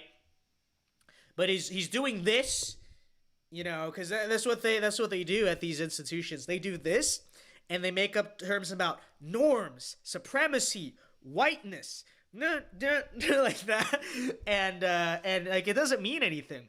And like I said, they cut out like the entire part of this debate where I started like roasting his Ivy League education and saying that like academics are stupid and they come up with stupid words that don't mean anything. And I basically said like that doesn't mean like you're not saying anything, like doesn't mean anything. But sadly they cut it out. I wish they didn't. I feel like that was the most fun part of this debate. Now I will say. Some people that did like my performance might have not liked my performance because I really wasn't doing the whole facts and logic thing at that point. I was really just like, you're stupid. Like, I didn't call him that, but I said like I just basically was like ridiculing him and in some ways like teasing him because he thinks he's so smart, but he's not saying anything. And it was fully warranted. But, you know, I don't know. Maybe if they put that in, they might have said I was too mean. Or, you know, they'd say, I liked him until he started, you know, roasting academics, you know. Yeah, they basically cut that part out, so that's, you know. Whiteness is the default. Standard. That whiteness is the standard that we all ought to aspire. Yeah, can he It's not coherently just talking about explain what whiteness is and why It's it is not so talking bad? about. No, he can't. Of course he can't, right? I mean, what you know, so. Lynching. Exactly. Words, it's about words, a mentality. Words, white supremacy, words. That's all that's coming out of his mouth. I'm gonna interrupt for a second. Yuling, what's going through your head right now? Model minority myth, if I'm ridicule not is wrong, that big? I No, actually ridicule think that is 100% Asian Americans deserving, did create but, that you know. first and foremost to He did ask push for it. the notion that we are. It's true. Don't cut me off every 2 seconds. And don't be an effeminate little. You don't what? You know. I'm gonna start doing that. What's up, guys? VinceDao here. Be sure to like and subscribe. Real. Dangerous away. First to say that like, no, we belong here because I promise you we will not cause harm to you. And that Cultural has trickled appropriation down. of black women. That's so true. He literally is. Hey, Zayed, why are you culturally appropriating black women? Huh? And how dare you? So true. Now into becoming almost a curse. Historically was used first to be like, we're not dangerous, we're American, we are American. But later on it has moved into this sort of weaponized term / almost like idea concept where we get to say like, oh, because we are model minority, like we're not like dangerous and we're not this. And I think about this a lot with class, like a lot of Asian women who are sex workers. Who are we actually taking into account when we think about model minority? And I think that that term really applies to very specific amount, or that idea of what that looks like is. That's just that's just stupid. Like, okay, first of all, I thought sex work was liberating. I thought that would. Anyways. We're talking about groups, okay? So the idea, like, are you just not able to comprehend this? When we say model minority or people talk about that, they're not saying every single Asian is the model minority. They're saying, like, as a group, this is the median income. It's generally more socioeconomically successful. You know, this is the average, this and that. You know, like, that's what we're so, but there's this, and this is another example of someone who's just not saying anything. Oh, but there's like, you know, what about, it doesn't, what are you talking, like, what are you saying? What are you talking about? You know? And by the way, by that logic, then why can't I just point to a rich black person and say, well, this rich black person is doing just fine, so, you know, BLM, George Floyd, like, none of y'all mean, you know, clearly, you know, it's not true, right? It's not real. Like, that's the logic. I don't know. Maybe I'm gonna start doing that. I'm gonna start doing that. You know? You're protesting? Oh yeah, what about what's a rich black guy? That guy on Shark Tank. He's doing just fine. Hey, that apparently you can do that, right? Apparently you can do that. Christopher for $10, thank you very much. Appreciate the support. Says it would be interesting to see these people go back to Japan, Vietnam, Thailand, Cambodia, etc., and explain the stuff. They will laugh at these people's faces. Yeah, no, real. I'll tell you guys at the end of the stream. We don't have time for a super long Q&A tonight, but I'll tell you guys at kind of the end of the stream a funny story about my, like, super, like, unassimilated grandma on this story. Okay, it's funny, because it like this. It's true. It's so true. Very specific, because when I think Rich of the Asian black guy Americans that Donald I know, Trump. Yeah, I don't so think true. that So true. they're worried about whether or not they look like model minority. I think they're rest in just trying to peace, survive. said he was the first black president. Real. I see you so. percolating over there. I take What's going through your brain? I don't understand why everybody's so hurt about, like, being described as a model minority. For me, it's like, well, I want to be the best. I want to be the smartest. I want to be the toughest. The model minority thing, I've never thought about it. Look at that reaction. She was vomiting at the fact that he said he wanted to be the best. What a terrible thing. Vish simply said he wanted to be the best, and they tortured him for this. Because I'm too focused on trying. Hi, I'm Nicole Hockley from Sandy Hook Promise. Do we have another I know ad? this is hard to hear, but it's important. Hi guys, can you help us sue Alex Jones for another $5 I'm trying to model American. trillion? When I say the word "stop Asian hate," what does it mean to you? Scam. I agree. Why? I see it as the same way as the BLM organization. It's just a cudgel meant to... It's just gaslighting is what it is. So what's wrong with it? It's just saying stop Asian... See, it's the same thing as, like, Black Lives Matter. So you're saying Black lives don't matter, you know? Stop Asian hate. We're just saying stop Asian hate. No, you're gaslighting about a problem that isn't real, okay? And you're blaming white supremacy for a problem that's not being perpetrated by white supremacy. It's arguably being perpetrated by the polar opposite of that, but, you know, whatever. Okay, so the debate from here on isn't super interesting. There's a few moments I want to go over, but let's see. Different races. If you start to use the word hate, hate will continue. Hate is a very strong word. So even when it's "stop Asian hate," you're... So I like I said, I summed up the conclusion of this segment, and the conclusion needs to be drawn.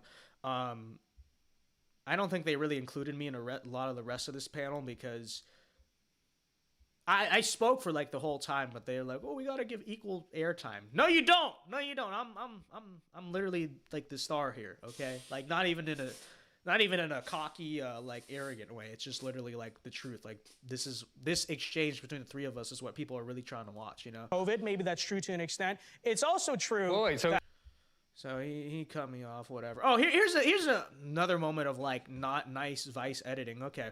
Maybe that's true to an extent. What do you mean? Because I wasn't trying to blame Donald Trump. I was just saying, yeah, I mean, I'm sure some of the Asian assaults happened because like COVID, whatever, like, you know, but then he's like...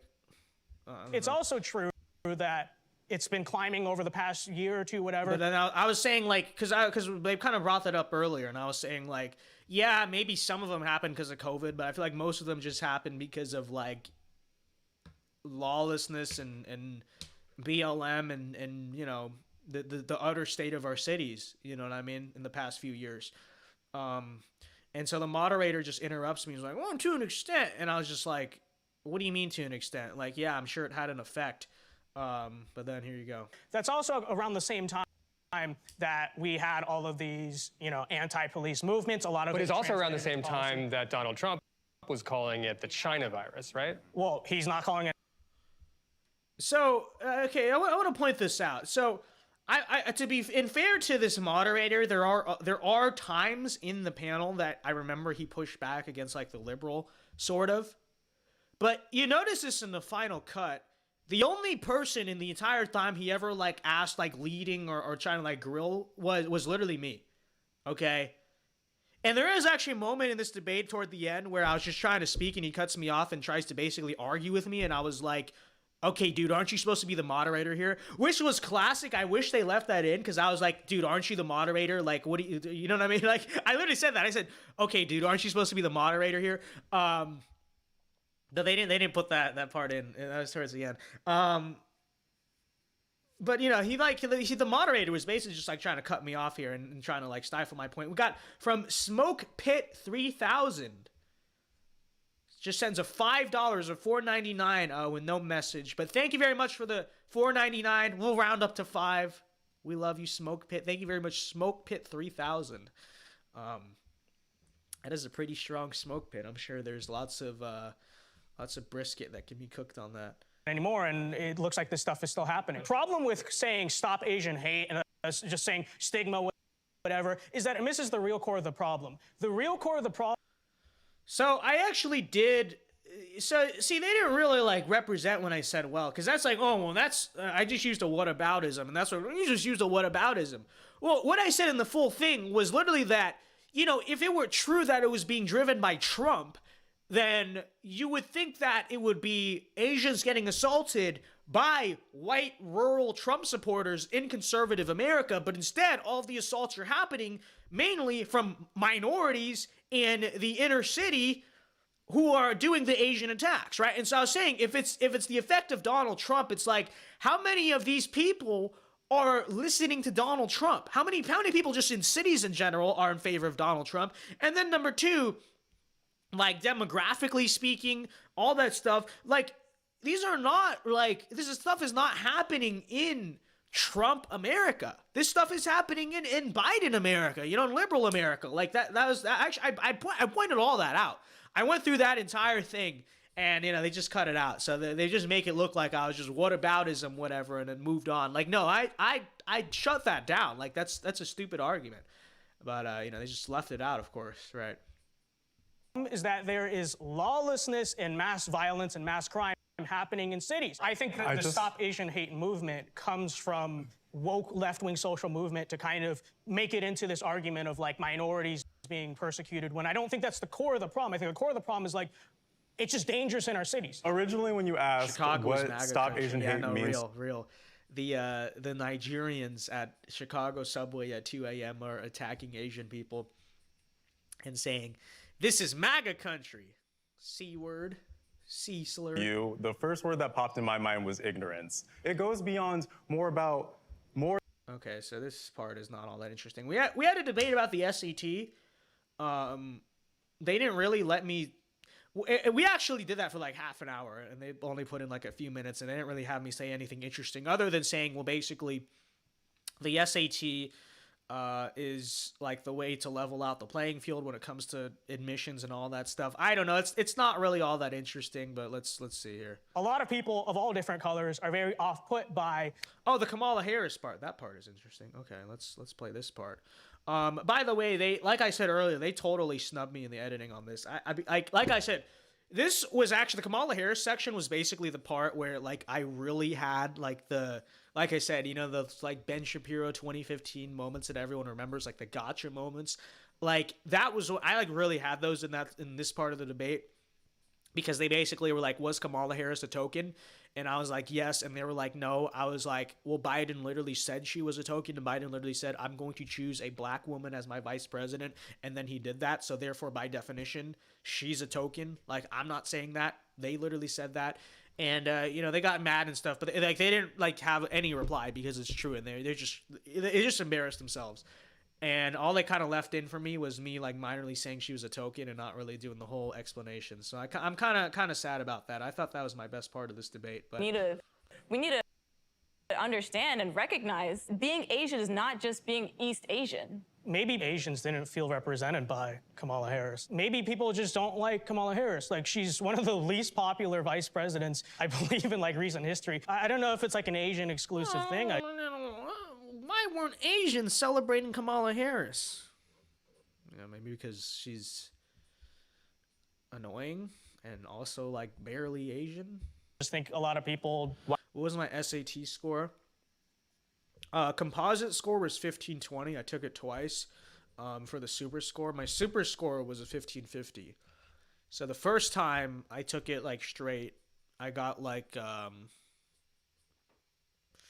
I think it was 770 in English, 750 in math. So that was 1520. And I thought I kind of bombed the math portion because you know, I was like, you could totally get an 800 on the math part and you screwed that up. So the second time around, I didn't really study all that much for English. I was just going for the super score because like the big private schools that like take the want a super high score, you know, they all do the super score thing where like they just take your best composite sections and add them together. And so the second time I just focused on math, and then I got a 780 on the math and like a 40 or something on the English. So whether you want to say it's a 1520 or a 1550, I mean, it's okay. So according to big name private schools, it's a 1550. According to like the modern generic eye, it's like 1520. So it's over 15, okay? It's over 15. Asian doing bad at math, SMH. I'm not that good at math. Like, well, I mean, I'm not going to say that in like a braggy way. Like, I, comparatively speaking, am. But it's not my strong suit. Like, I've always been better at the humanities. And that was my thing growing up. I was like the only Asian kid that could write. You know what I mean? The only Asian boy that could write. Because that was what tripped, like, everyone else up, like this super smart Asian kid that were better than me at math and all that stuff. But I was rounded because I could write, I knew history, I could talk, debate, I could public speak, I could do the politics stuff. Like, I was rounded, you know? It's the Italian genetics in me, you know? You know what I mean? So that's why like I could do the humanities, because who were the Romans and the Italians and the Renaissance and stuff, like artsy like philosophers and whatnot. And so yeah, but math is not like was not my best subject in school, probably for that reason. Smoke Pit 3000 says, Ops Slade, Vince W, trust the plan, we taking over. So true. Thank you for the $2, Smoke Pit 3000. Appreciate the support, and love the name, by the way, Smoke Pit 3000. I don't know what it means, but it sounds cool. So, you know.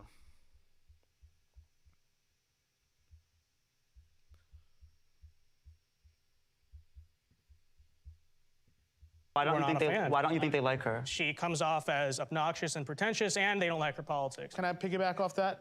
I think Kamala Harris does not get the love from the Asian community because she picks and chooses when she wants to be whatever her identity is. When she's on TV, true, on camera, I mean, that is true. You know, I'm a black woman, blah, blah, blah, blah.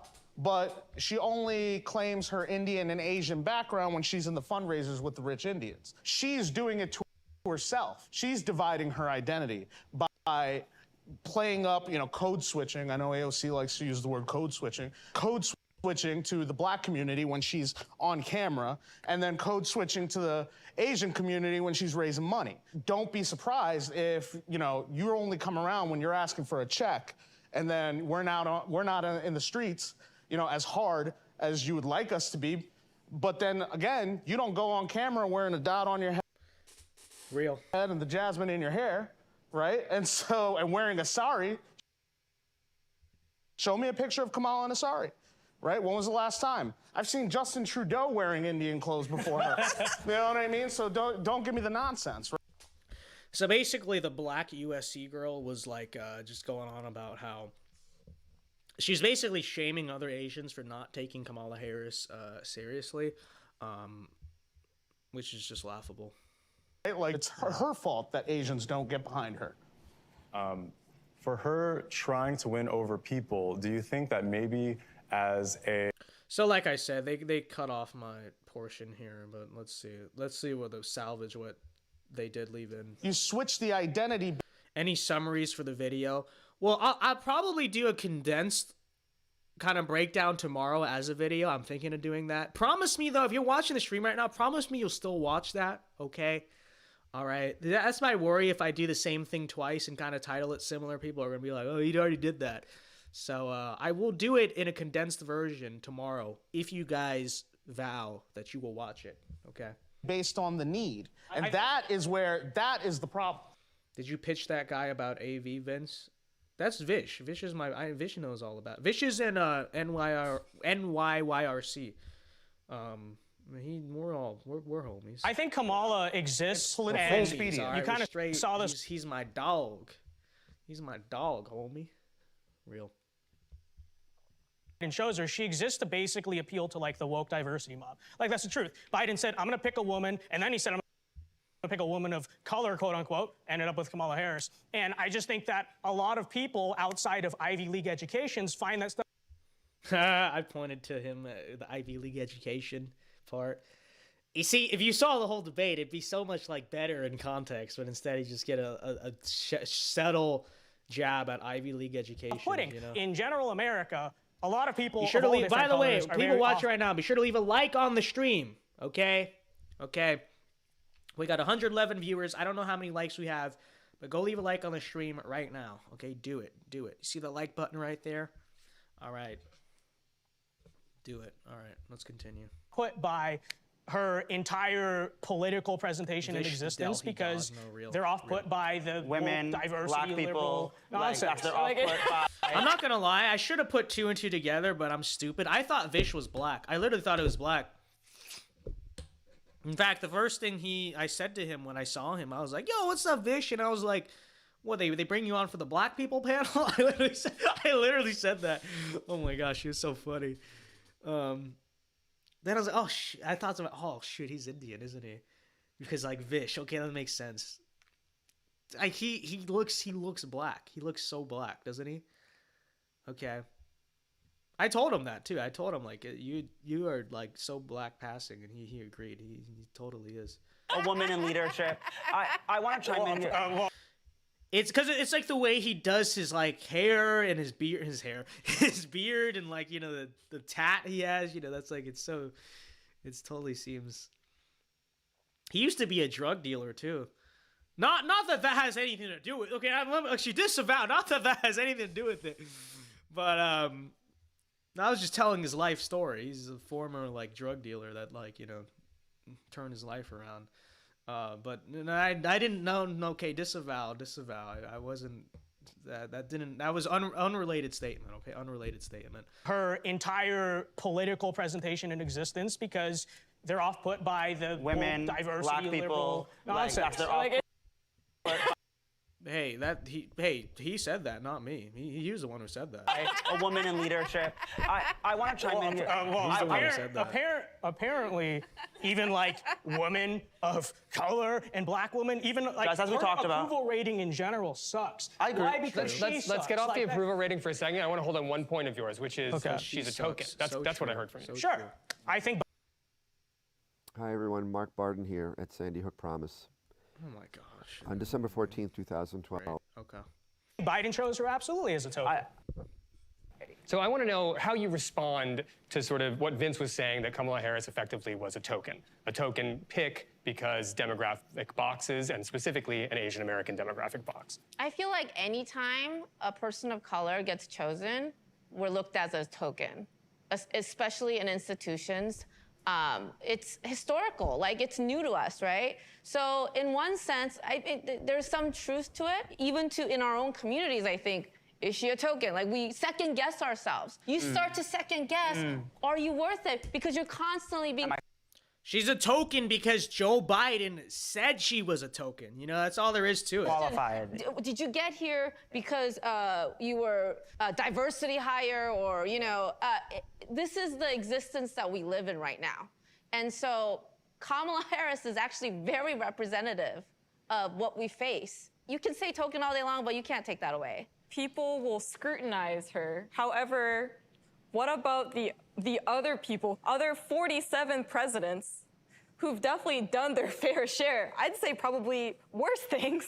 Yes, absolutely. Who are not nitpicked for what they are wearing or, like... Oh, really? Presidents don't get nitpicked? Presidents don't get nitpicked. Presidents aren't like brutally scrutinized, or vice presidents. Okay, got it.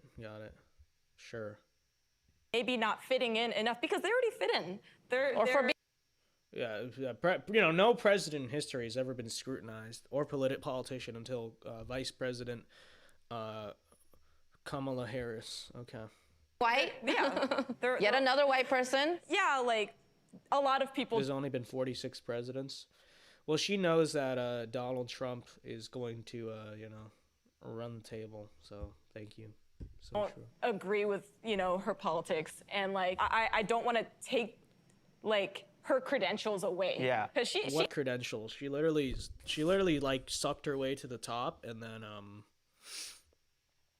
was, like, legitimately chosen in Biden's words, because she was a black woman. So I don't see the credentials.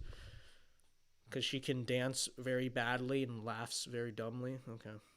She earned it. She wasn't just a diversity pick. She was picked because she literally was a diversity pick. Joe Biden, I will choose a black woman of color, or how he says it. I'll choose a black woman of color, Jack. That's not really how he talks, but you know what I mean. And then it was Kamala Harris.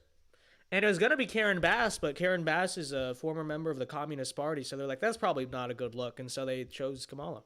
So put in the work. She also put in the work. I'd like to hear from the women in the panel about the specifics that we're talking about, because not only is she the first black and Asian American vice president, she's also the first woman.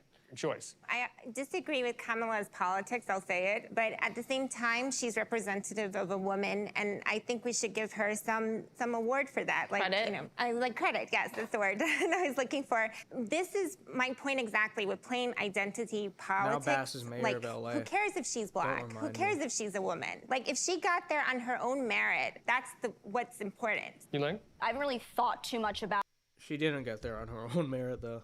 her being a token so much. I think I'm more interested in Where's the what SAT part? Let's see, because they didn't really even let me. Oh, here we go.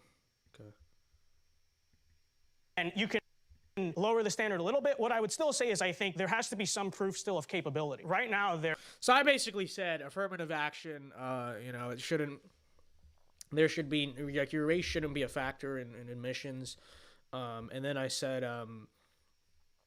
when it comes, because people always use the argument, well, poverty, whatever.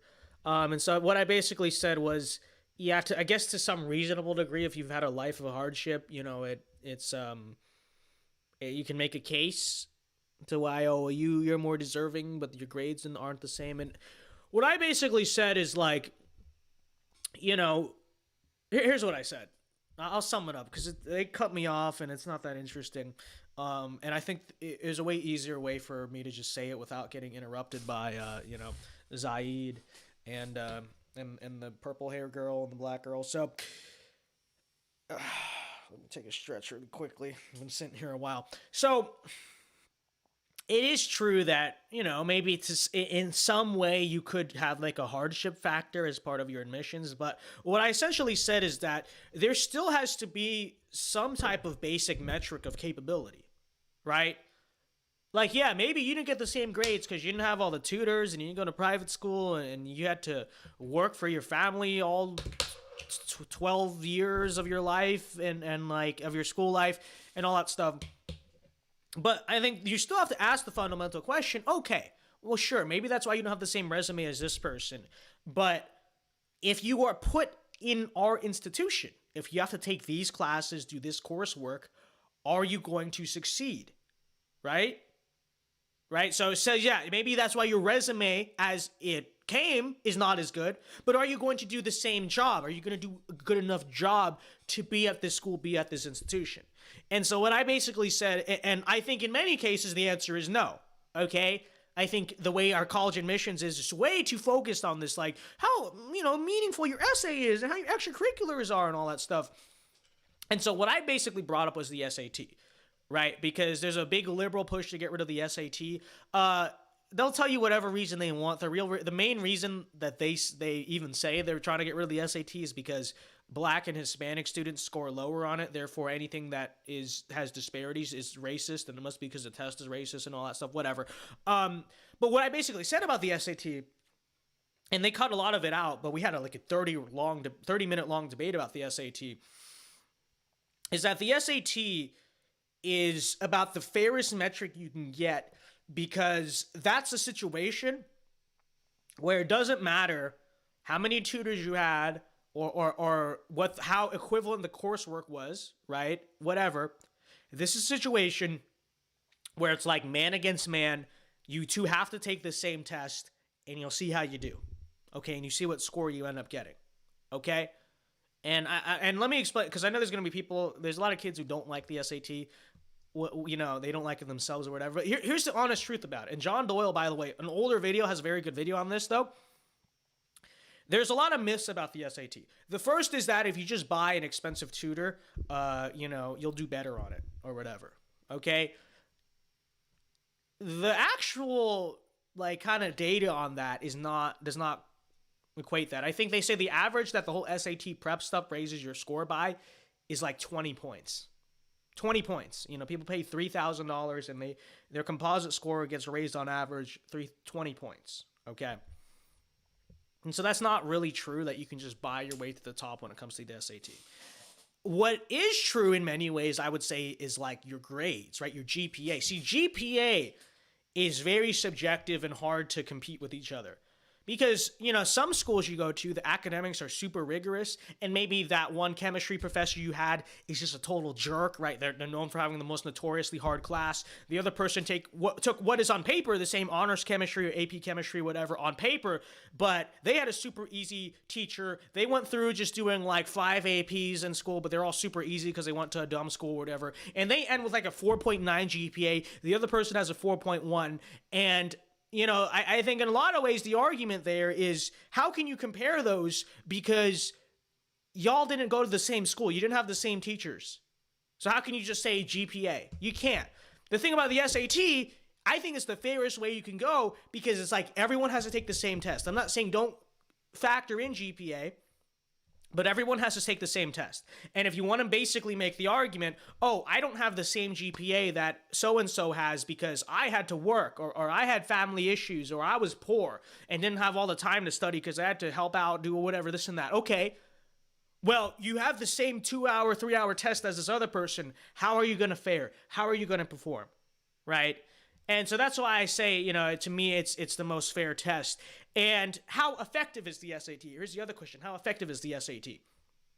Well, another thing, not to get nerdy about this, but statistically they show the SAT is very effective in what it's meant to test for. What the SAT is a test of? It's designed to determine whether or not you will pass or flunk or fail your first year. I think it's actually only your first semester, but I think maybe, let's just say, your first year of college. That's what it's a test of, okay? And so that's why it doesn't test what you know about U.S. history or anything like that, right? All it tests is kind of your ability to read and comprehend reading, because you got to do reading for those English classes, grammar because you got to write.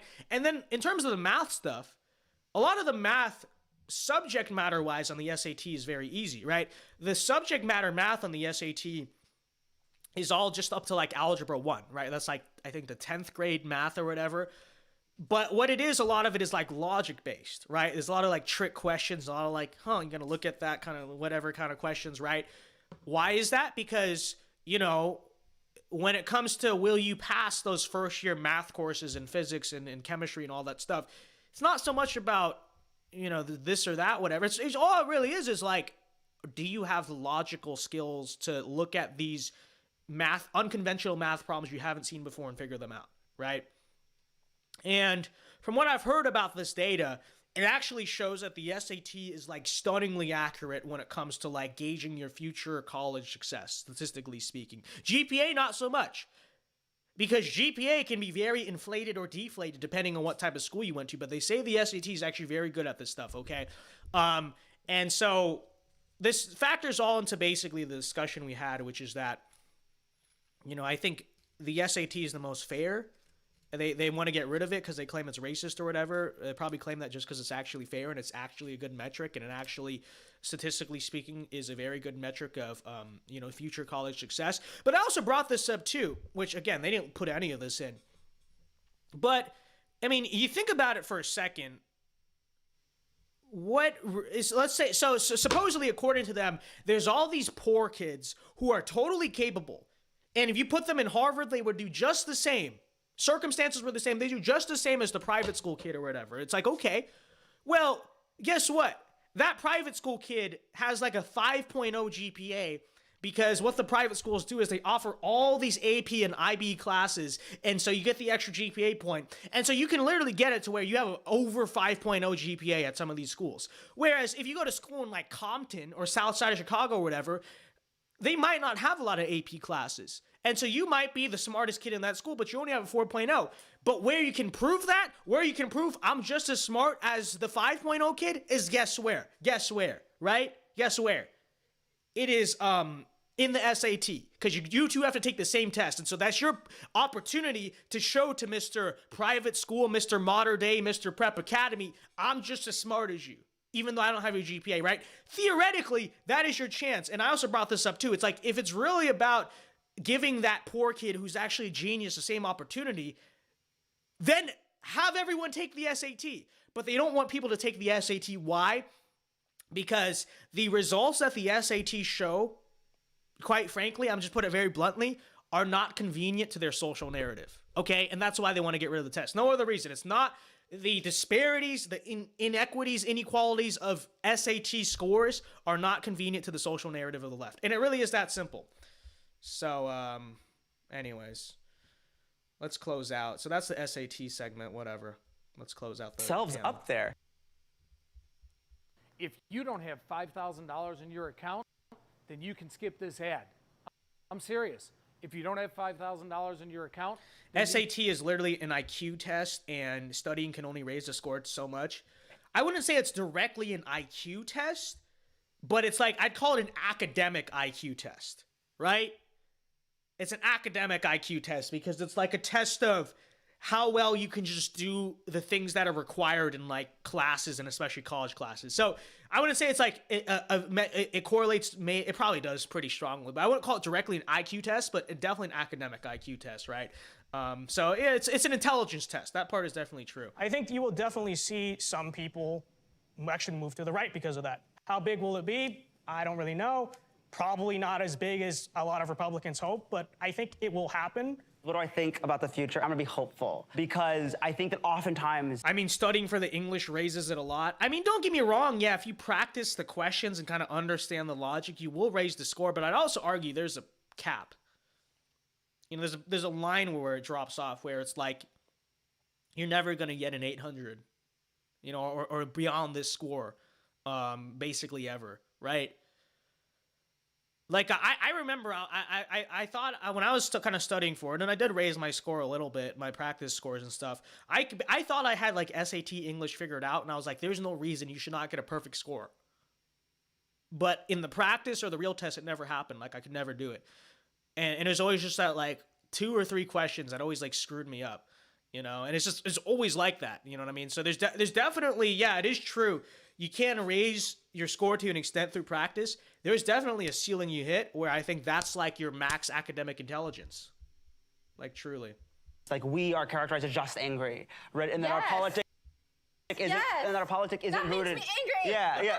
But our politics isn't rooted in love and isn't rooted in community, isn't rooted in hope. And I hope that it is, right? Just get an ad blocker. I literally have YouTube Premium, but like for Streamlabs, it makes you do like this guest browser thing. So I got to get that figured out.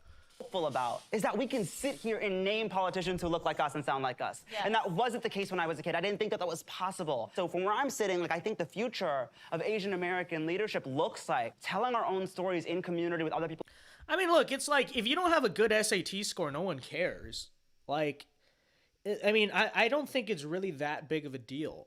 It's just, you know, maybe you don't belong at Harvard. Well, actually, you don't belong at Harvard anyway, but you know what I mean? Like, it's not like, it's just what all that it means is that the path of going to super elite private school and being an academic is probably not your life path, which is fine. I don't think there's anything wrong with that. You know, I kind of envy those people sometimes who, you know, don't deal with all this nonsense and just, you know, say, I'm going to work with my hands or whatever, you know, but, it's just like, don't, you know, I just, people shouldn't stand here and pretend like they belong at like Georgetown, Princeton, Yale, Harvard when they have like a 1200 SAT score. Like, they don't belong there, you know? And if they went to there, people would just act like you go to college and like, that's it. You get your acceptance letter and you're done. No, they would go to those classes. They would start their first year and they would fail. They would fail because they're not academically intelligent enough. They're not smart enough to deal with that coursework because it's hard. It's not easy. It doesn't matter how hard they work. They could not keep up brain power wise with some of those kids. You know, they couldn't just go into Harvard engineering or MIT or something and just, oh, well, you know, I had a hard upbringing, but I'm going to figure it out. No, you're not. You're going to fail. You're going to fail, you know what I mean? And then you're going to say it's because your white professor, you know, was racist, right? Who haven't had their toys Many told such yet. cases. Just from seeing sort of the agitation I'm going to within our Arkansas own communities. University I think just next like with fall. movements and like Yo, SEC being gang, tired Woo Pig. of staying silent. Shout I out. think that's part of going back to also that model Woo Pig. minority myth of like, I'm gonna mind my business, I'm just gonna do my thing. And you guys just fight it out over there. You know, I think that like seeing the passion kind of jump out is very beautiful to witness. And so hopefully I think that the future, at least that I envision, is one this was where just what's the future of Asian American in politics. If you watch my response, it clearly is cut off. Wait, let me see. Let's play it, and then I'll show you. And then we're almost done, so. Where's my answer? Was it behind? Maybe this one? Work together as people of color. Yes. And that's where I think, Yes. that's what it means to me, is that we as a group working together get more done. Yes. And that if we support Another each other and we nothing do this, burger. Like we can get he, more he of said something ourselves that up wasn't there. actually I think anything. you will definitely see some people actually move to the right because of that. How big will it be? So obviously that's like cut off. Like what? Because of that? What do you mean because of that? So what I basically said was that you might, because they asked me like, what's the future of Asian Americans in politics or whatever, and what I essentially said was, is some of like this wokeness and crime and all that stuff, it's probably going to cause like a minor Asian realignment. But then I said it probably won't be as big as Republicans expect because, you know, there's still a lot working against us with that stuff. And then further, I said whatever gains we do make will be offset by, you know, new immigration waves sponsored by the left anyway. So that's kind of the answer I gave, and that's what I was talking about. And it's kind of like cut off here, and it's like whatever. I don't know, but that's what I don't really know. said. Probably not as big as a lot of Republicans hope, but I think it will happen. What do I think about the future? I'm gonna be hopeful. So as you can see, because they I think just that oftentimes cut it, like we are characterized as just angry, right? And that our Yes, politic is. yes. Anyways, let's play the end credits really quick, and then we'll finish. We can get a bunch here. of us in the room Because end credits are quite fun. together. We're not going to agree. That's just how it is. Yes. So, appreciate it, and thank you so much. Thank you. I don't thank you, biased moderator. You were kind of a clown. First of all, they never let me get the last word, ever. Okay. Now you can't really tell in the final cut, which I guess is a good thing, but literally they'd always let Mr. Zaid, Mr. Z. He's the cringe Mr. Z. We have the based Mr. Z, the Mr. Z, Monster Z, right? And then we have this guy. This guy, he's the libtard Mr. Z. He's the Mr. Z we don't speak about. Okay.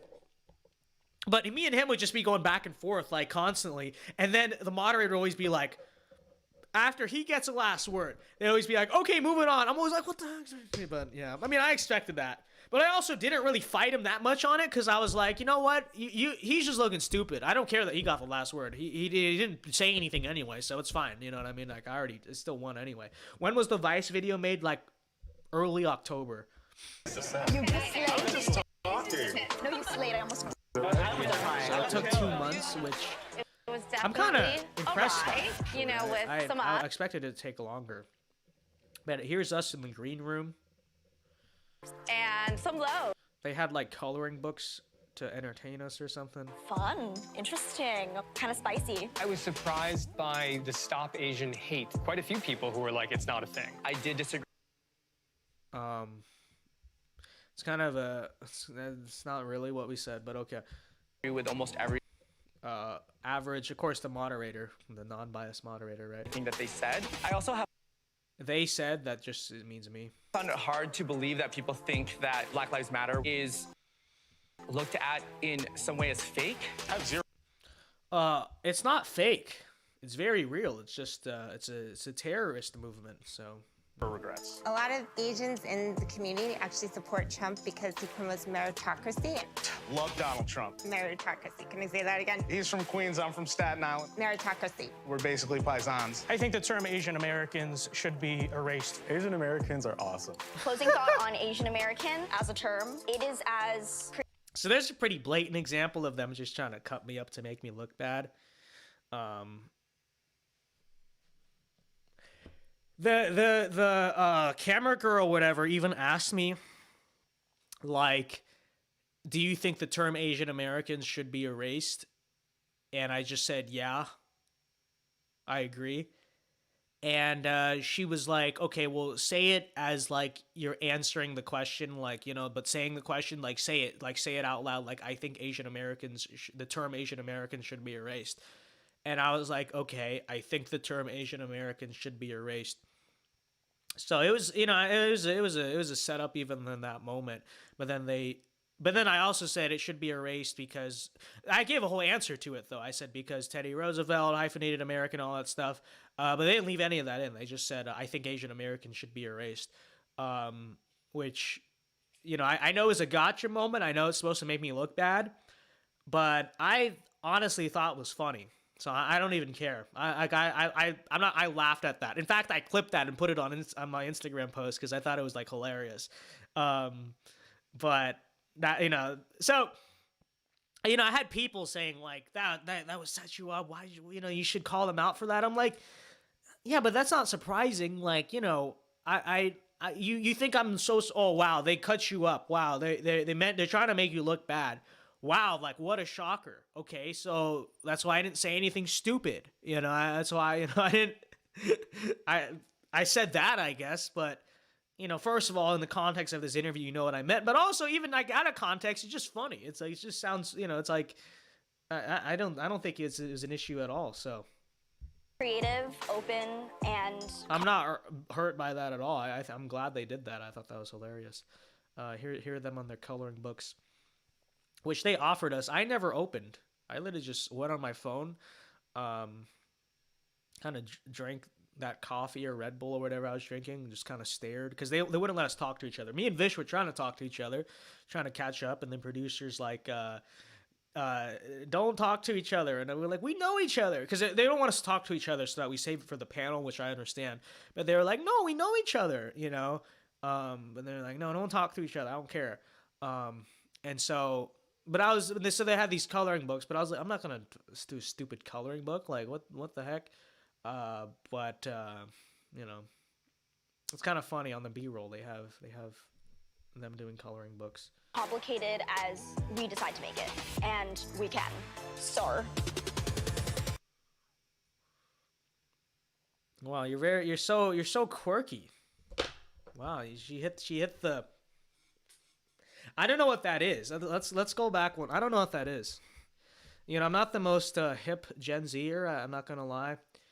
I kind of just learned like how to gritty like a few months ago, and I still don't really know how to do it. But Americans are awesome. Closing thought on Asian American as a term. It is as creative, open, and complicated as we decide to make it. And we can. So.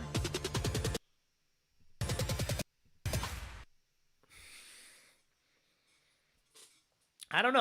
What was that? Is that the is that the Asian American? What are we calling that dance move? I don't know. But all right. Well, that wraps up the panel, folks. We'll look at chat for like 5 to 10 minutes, and then I gotta go. I gotta like start packing. I'm gonna be in Arizona this weekend for America Fest and stuff. So, and then I'll be going home to California for the rest of like the holiday season, Christmas season. Okay, I'm not gonna be cringe. Christmas season. But we'll look at chat for 5 to 10 minutes. So you got any questions, super chats, reviews, thoughts? We'll look at it, and then we will call it a night. But yeah, there's the Vice panel. I feel like we've said that all that needs to be said about it. I don't know what else to say about it. Yeah, they cut me up. Big surprise. I left that performance feeling very confident because I was like, yeah, they're not gonna like make you look as good as you want to look, but I figured I did well enough to where it wouldn't really matter. You know what I mean? Because they can only cut you up so much. You know, at a certain point, unless they're gonna cut you entirely out of the panel, which I also knew they weren't gonna do because I was the most entertaining, and like me in that exchange with Mr. Z and Mrs. Purple were like, you know, it's clicks, it's views, it's engagement. I knew that they weren't gonna just totally surrender that. So I don't know. I thought I did well. I think you did well optically and presented new ideas to people that had never heard these ideas. Thank you very much, Red Fireball 555. I appreciate it. Today was my last day of school for the year. Pretty epic. That's epic. I still got to take one more exam amidst all of the other stuff. I'm going to try to record like several videos so that way when I'm out of town I don't have to worry as much about it. And then at America Fest, we'll see. I'm thinking of doing some like collaboration videos because like, you know, it's like all these like content creators are going to be in town. Like Red Eagle will be in town. You know, the KGB boys, like Cogman Lee, Chandler Crump. Is just to name a few that I know are going. I'm sure there's a lot more. Like, I don't know if I want to do a sit-down podcast with all of them, because who watches podcasts? But instead of doing, like, normal videos, we could, like, do a video together for, like, 10 minutes, and we'll just, like, commentate on something. Like, I feel like that'd be fun. So, yeah. Real. If Vice called you again, would you ever go back? Well, it depends on for what, but, yeah, I mean, yeah, I would do it. That was fun. And it was free. I got a free trip to New York. Okay? Which, I'll be honest, that was the first time I actually had a pleasant experience in New York, was doing this panel. Because normally I go to New York and I just don't understand how anyone lives there. And it's like, you see the lights and you see the skyline, you're like, wow. You listen to your Frank Sinatra and you know, Jay-Z, Alicia Keys music. And novelty wears off after about 3 minutes because the songs stop playing. And then it's just incredibly crowded and dirty and miserable. But they put me up in, like, Brooklyn, like the nice part of Brooklyn. Like, I think, what was it called? Like Hotel Rexford or something like that. And, you know, it was like, that part of Brooklyn was like kind of old school architecture. The hotel had like a 1920s like theme going on, which I thought was cool.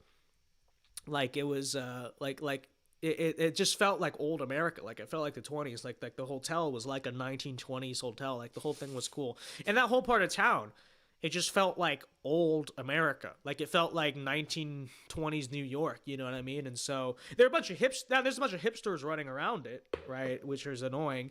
But, you know, you also like, yeah, they're hipsters, but they're not going to stab you to death. But like I actually found it to be kind of like classy and like nice. And so I would go to that part of New York again. I actually enjoyed being there. And I actually was like, wow, this is what American cities somewhat used to feel like. I know they're ran by hipsters now, but still, it's like, you know, there's like beautiful stuff to look at, and it's like old school. When it's like Americana, it was nice.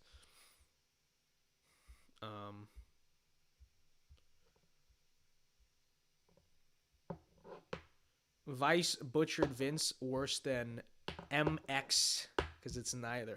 MX Jenner's surgeon, yet he survived. So true. Thank you very much, Noah Jacobson.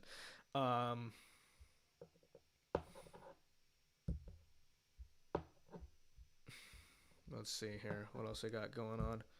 Vince is coming to Arizona. Yeah, real. Everyone say hi if you're going. I'm going to scroll up. I learned how to do the gritty not even a month ago. I still don't really know how to do it. I still probably have it wrong. I've just seen enough people do it to somewhat copy it. But then everyone says everyone else does it wrong. It's not one of the easiest modern dance moves, I'll be totally honest, because you gotta like hop on like one foot and like move. You know, people made fun of like Brian Kelly's gritty, but I'd probably do the exact same thing if I'm being realistic. So it's so true. It's so true. Vince Dow end credits 10 out of 10, 10 out of 10 ending. Yeah, exactly. Like people are already outraged by the things that I said. I don't think that's gonna make it worse. But then also like people who liked it or thought I was funny or thought I was like cool, you know, they're just gonna laugh at that. They're just gonna be like, "Yo, based, yo, cool," you know. So real. What are your plans for 2023? I can't reveal them yet, Patriot. Wow, I turned this flashlight on. Wow. I bought this flashlight at Cabela's on Black Friday. It's funny because I don't even carry it around, which I should. But I bought a flashlight and like a pocket knife, and they've just been sitting here because I bought them because it was cool, and I'm yet to use them. Literally. Literally. I don't really have any specific plans in general to answer your question. I just want to like kind of just get my platforms and stuff bigger and blow up, physically speaking. So like I don't have like a set like I'm gonna do this or that specifically. I just generally want to like grow the channel and grow the platform and stuff, and that's about all there is to it. Will you be at America Fest? Yes, I will be there. I'm a cop now. Look at this. Excuse me, sir. Hey, you been drinking or not? You been drinking or not, sir? Who are you calling, sir? I'm an officer of the law. Get out the car. Real. Real. Won't you be 20 in 2023? Yeah. I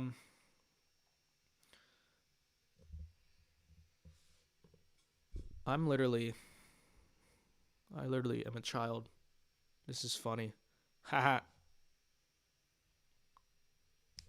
So true. What seems to be the officer problem? What'd you say? Get out the car. So true. So true. Hope I see you there. Yeah, come say hi. I'll be there. I'll make my rounds, you know. It's nice that the panel happened like right before America Fest, because like everyone's like gonna recognize me, you know. It'll be a fun time. I'll be like I'll be Mr. Trump there. I'm like, oh yes, that is me. Good to see you. I remember when you were the kid on Instagram owning the libs. You've grown up since then. Keep it up and stay humble. Good night. Thank you very much, House of Osborne. But I'm still the kid on Instagram owning the libs. What are you talking about, House of Osborne? But it is very true. It is very true.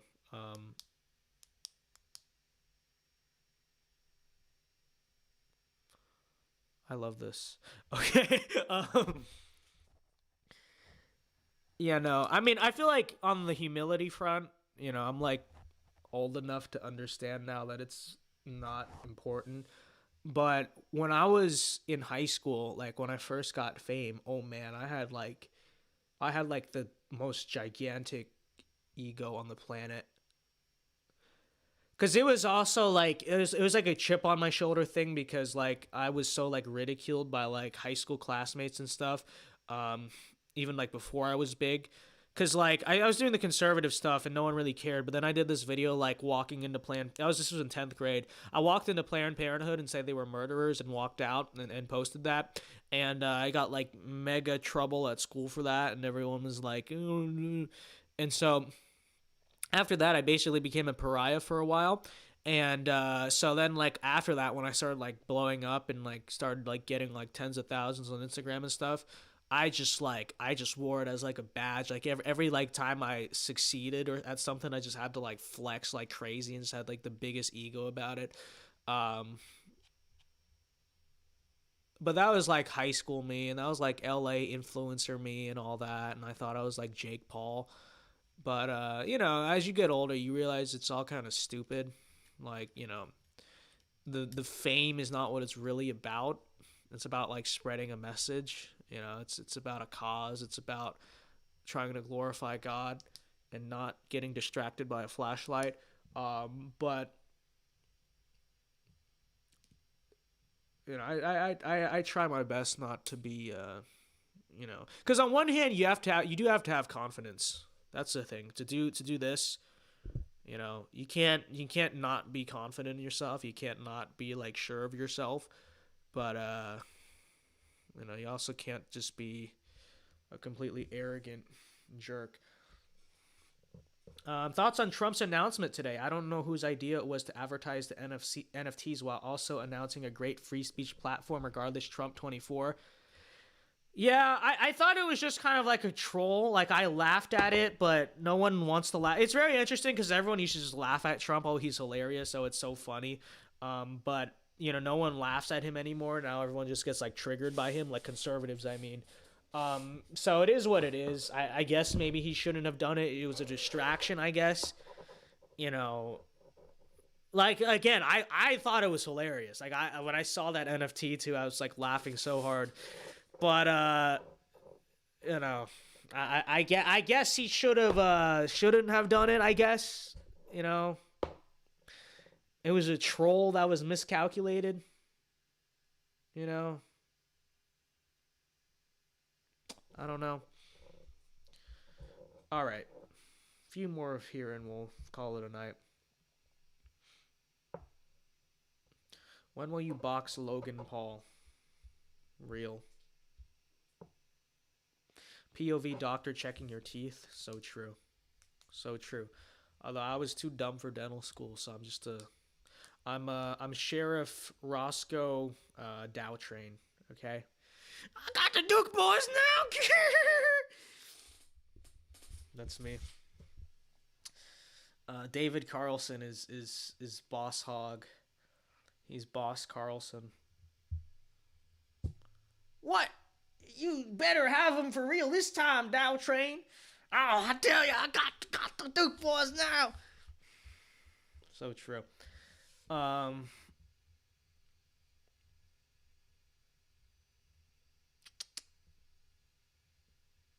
What did Logan Paul do wrong? I don't know what they're talking about, but I know Logan Paul like used to be pretty center right, and then George Floyd happened, and he went on the whole crying rant about how, you know, so, you know, as it currently stands, I'm a little there is some conflict, because it's like, on one hand, Logan Paul is the way more optical, likable Paul brother, but on the other hand, Jake Paul is the one that's actually, like, supports Trump and was against the Cope Cootie nonsense from the start and refused to kneel for BLM. And so, but then at the same time, it's like, you know, I feel like Jake would be a lot cooler if he didn't have all the tattoos and wear those like stupid glasses, you know, and all those like chains and stuff, you know, like old like 2017, 2018, like just annoying frat guy Jake Paul. Like that was peak Jake Paul. Like, that's what we need. That's what we need. So, you know, I like Jake more than Logan, but I feel like Jake could do better. Okay, but we do like Jake Paul. I bought I bought a Jake Paul hoodie because I just thought it was funny. I thought it would be like a funny thing. But so I actually have a Jake Paul hoodie. But I just wish he didn't. I just wish he had better optics. Honestly, I wish he did.